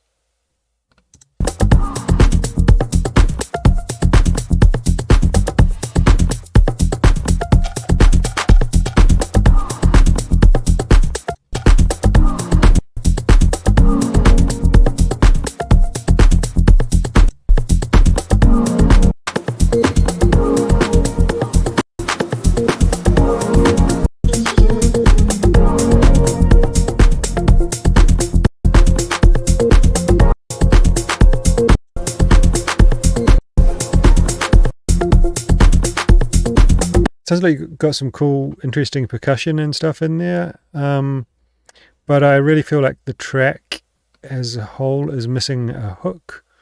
Going back to the last comment I made about where that kind of those memorable elements in a track will sit. Let's see.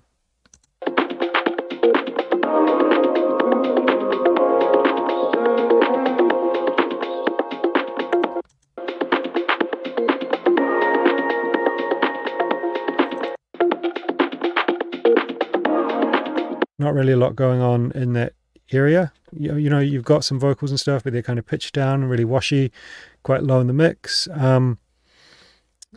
I wouldn't suggest that this is screaming out for like a big full-on vocal. I would say it's more you want some kind of melodic or percussive hooks in there that are like unique and recognizable. They don't have to be complicated. You don't need to turn it into a kind of some like big melodic thing, but you just want something that people are that can be recognizable, right?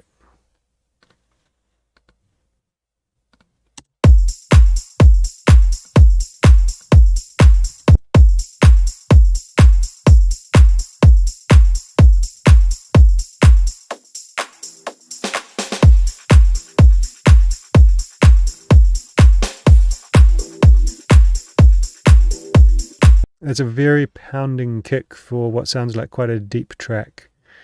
Okay,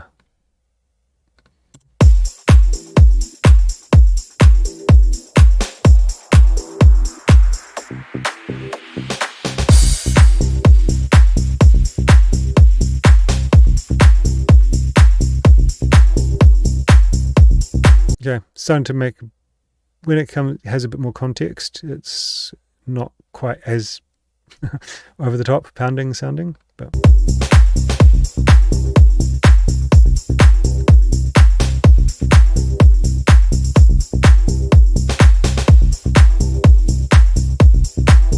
I think you could definitely do with like a open hat or something in here. You've got these tambourines which are quite loud, but they're not really adding much in the way of like body to the hats. Right, then now you've got this ride. So if I like take away the very high parts of the hats,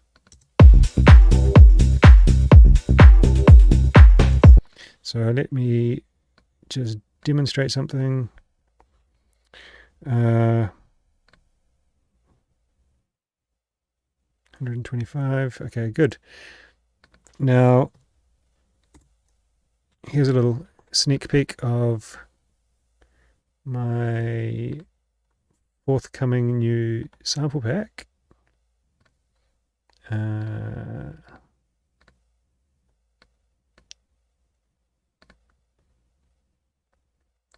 Hat loops. Yeah, that'll do. So let's listen to this.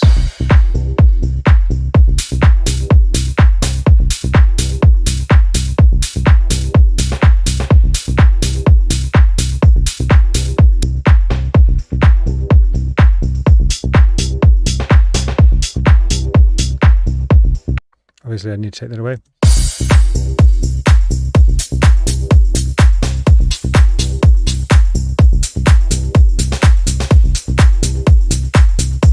So something with a bit more body in there just really fills that out and makes the whole thing sound more as it should. I'm really excited about the sample pack too. It's going to be good.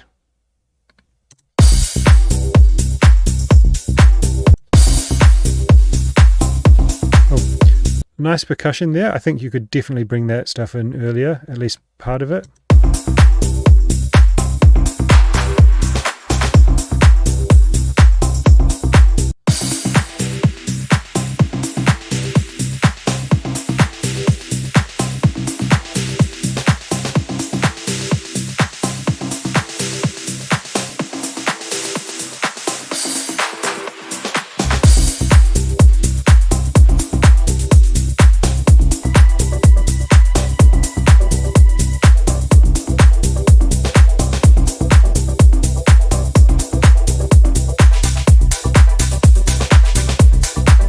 Okay, so now you've got like an open hat in there. So bring that in, bring something in, like basically something like that, like a short open hat from the start. So you've got some cool sounds and stuff in here as well, but I feel like it's really missing a hook.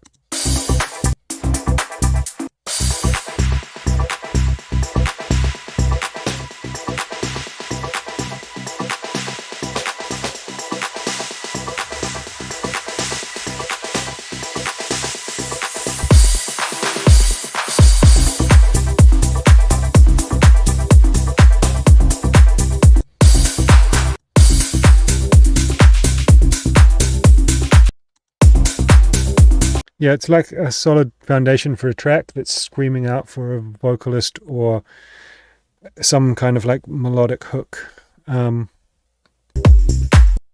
Yeah.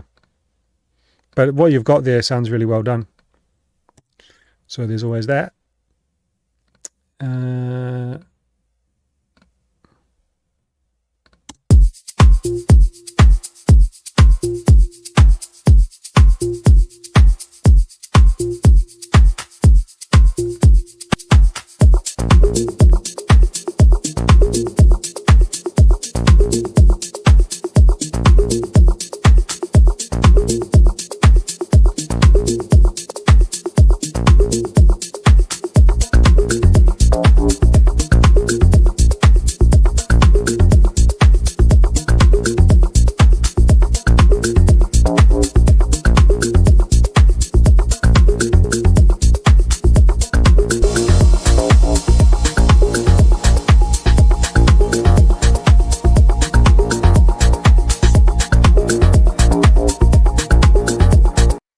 Okay, so I think you've got in the low end here, you've got a bunch of different sounds that are quite similar, quite squelchy, resonant, and then nothing that's like a bit more punchy, subby. So I think you probably want to underpin it with something like that. Get some with sound selection or sound design. It's always good to have like contrasting sounds rather than sounds that are like basically coming from the same kind of synthesis, like from a saw wave or both coming from a square wave or whatever it may be. Get things that sound very different, and then it's going to make your track sound more dynamic and more full without adding more things.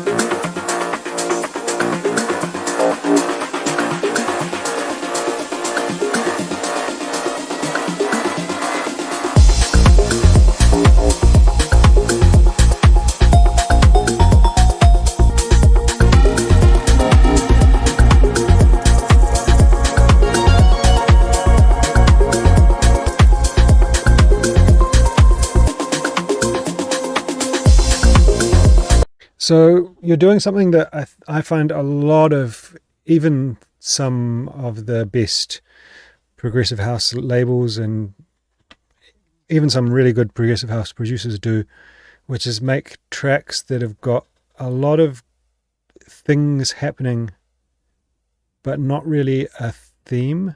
I like progressive house.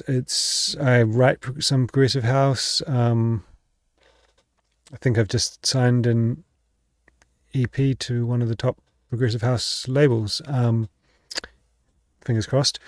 But I still am a firm believer that it needs to have hooks. It needs to have, like, if it's all just ear candy with you've got a really solid, don't get me wrong, you've got a really solid groove and a really solid beat here, but in order to make something that stands out from the crowd, you want to have something unique and memorable about it.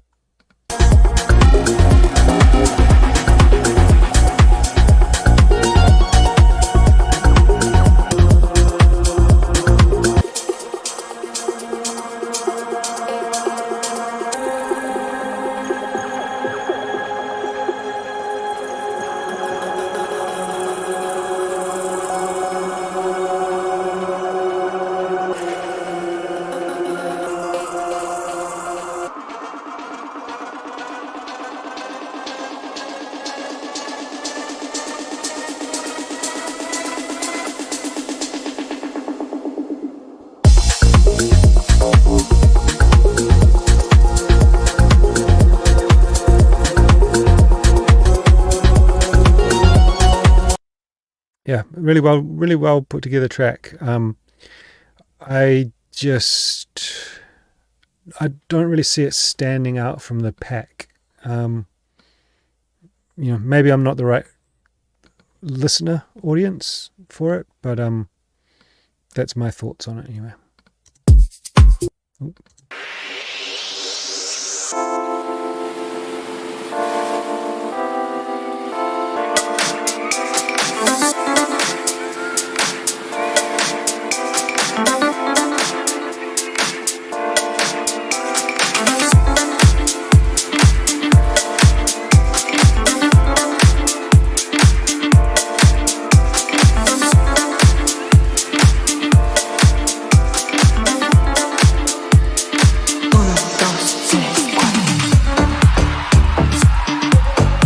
You got a lot of, like, really loud atmosphere going on there. It just sounds way out of balance from the rest of the track.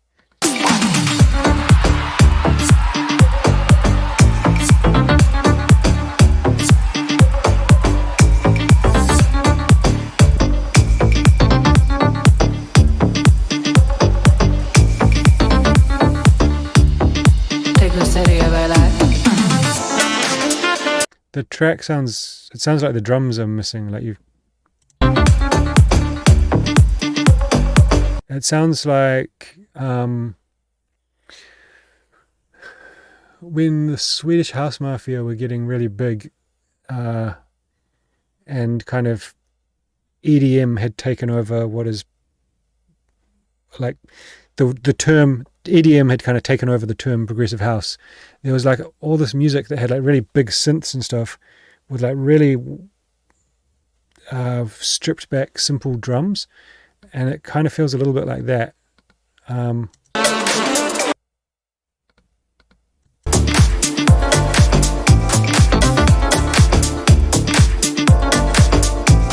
Better here, but, like,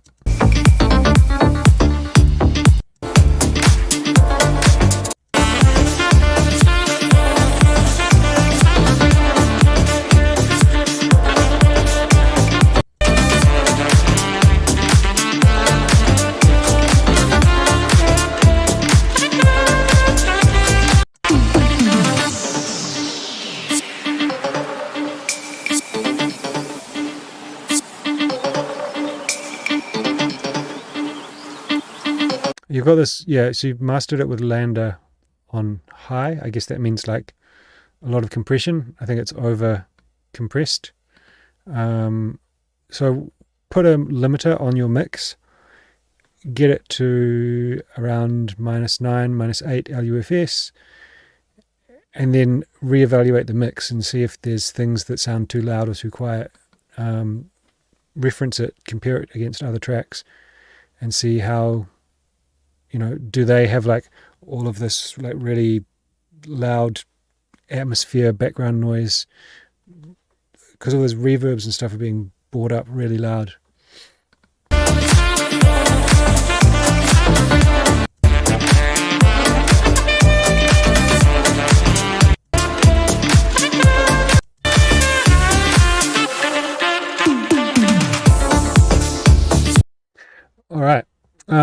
All right, we're gonna have to call it there. Sorry, Luca.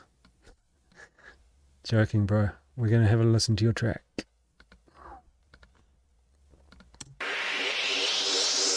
Wrong one.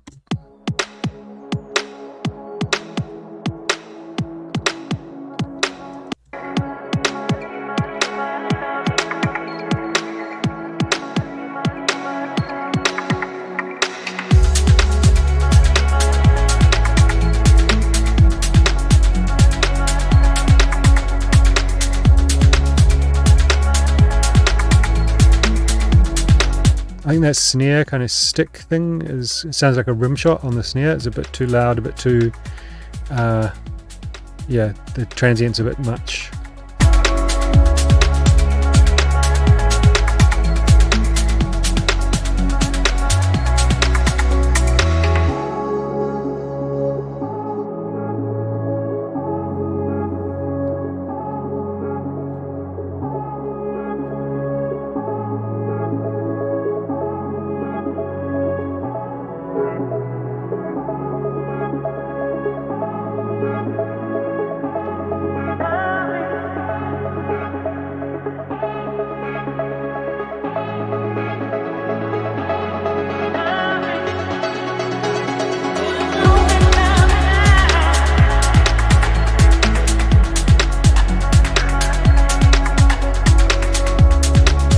I know that vocal from somewhere.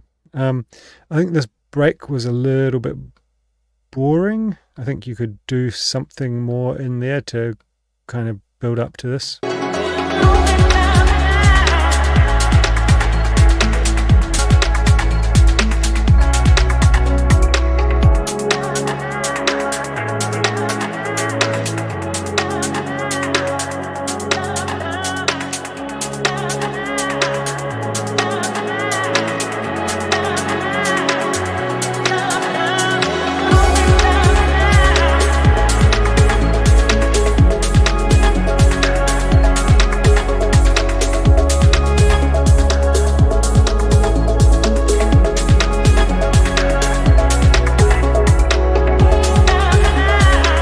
Yeah, I don't know.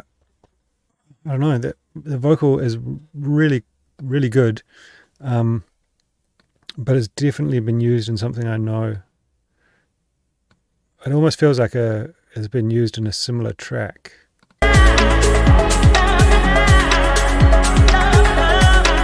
It's really good though.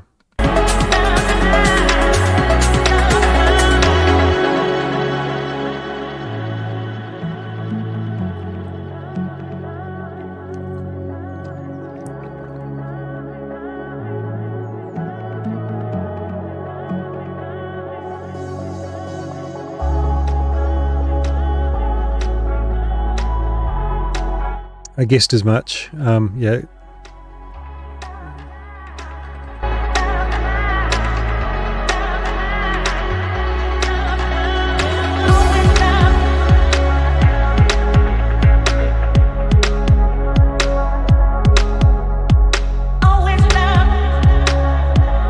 Harry's having hella issues with vocals today.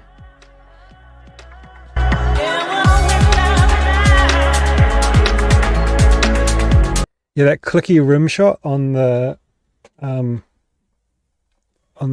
downbeat, on the clap is killing me.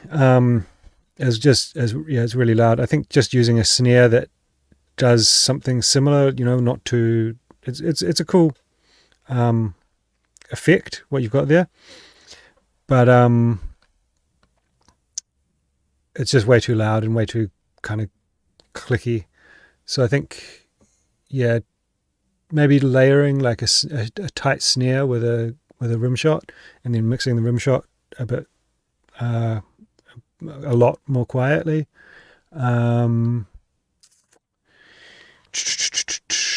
Yeah, but I think I don't know, the vocal's really cool. I don't know, you could literally like see if you can find out who did the vocals on the pack and contact them, because like the track feels, I really love the beat and everything that you've done there, but it kind of, and that vocal fits really well, but I kind of then want it to finally have this chorus or something, which it doesn't really have.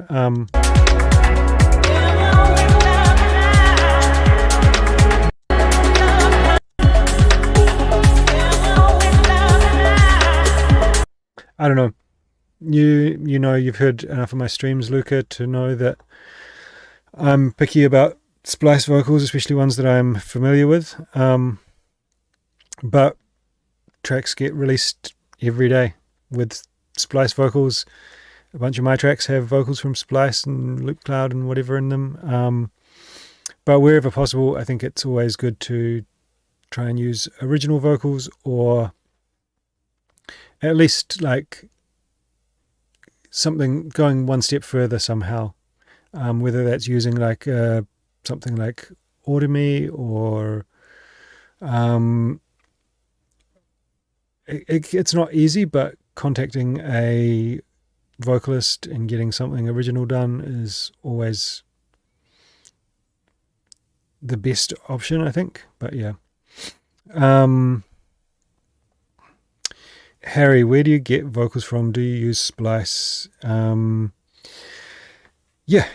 there's a video on my channel about vocals, where to get them from, ideas about where to get them from. You can get them from anywhere and everywhere, but whatever's easiest is generally gonna, like, basically grabbing something off Splice and just throwing it in is gonna,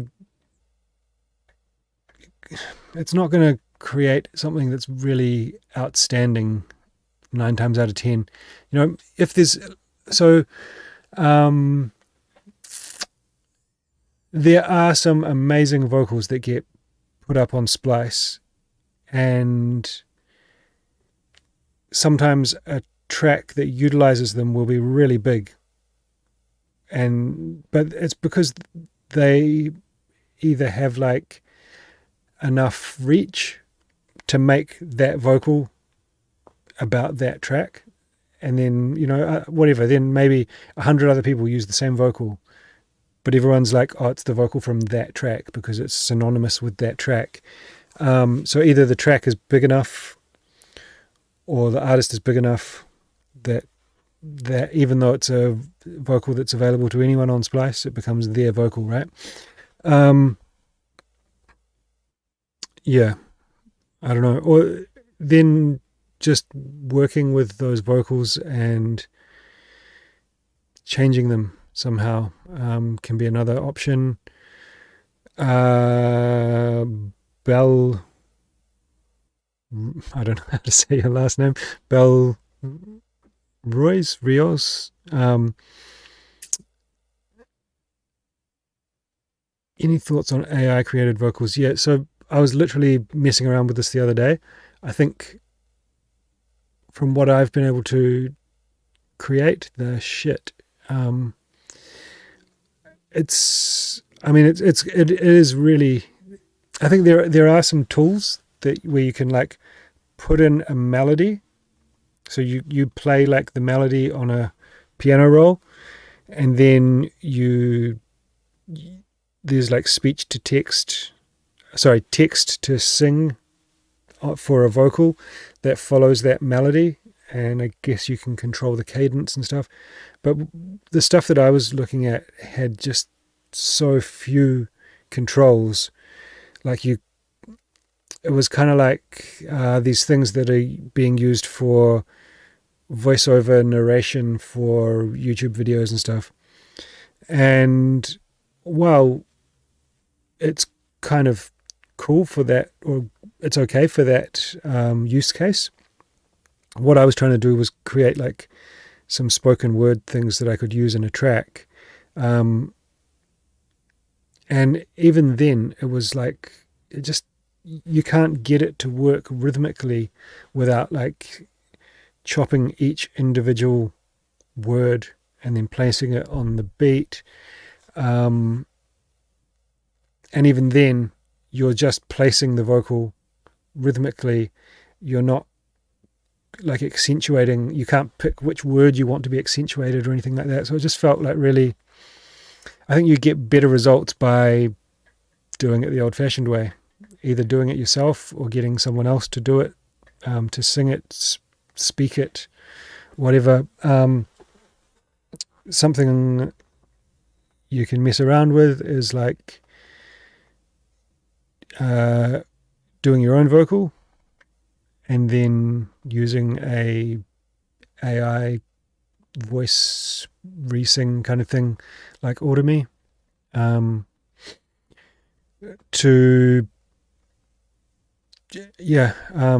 like revoice it. That can sound cool.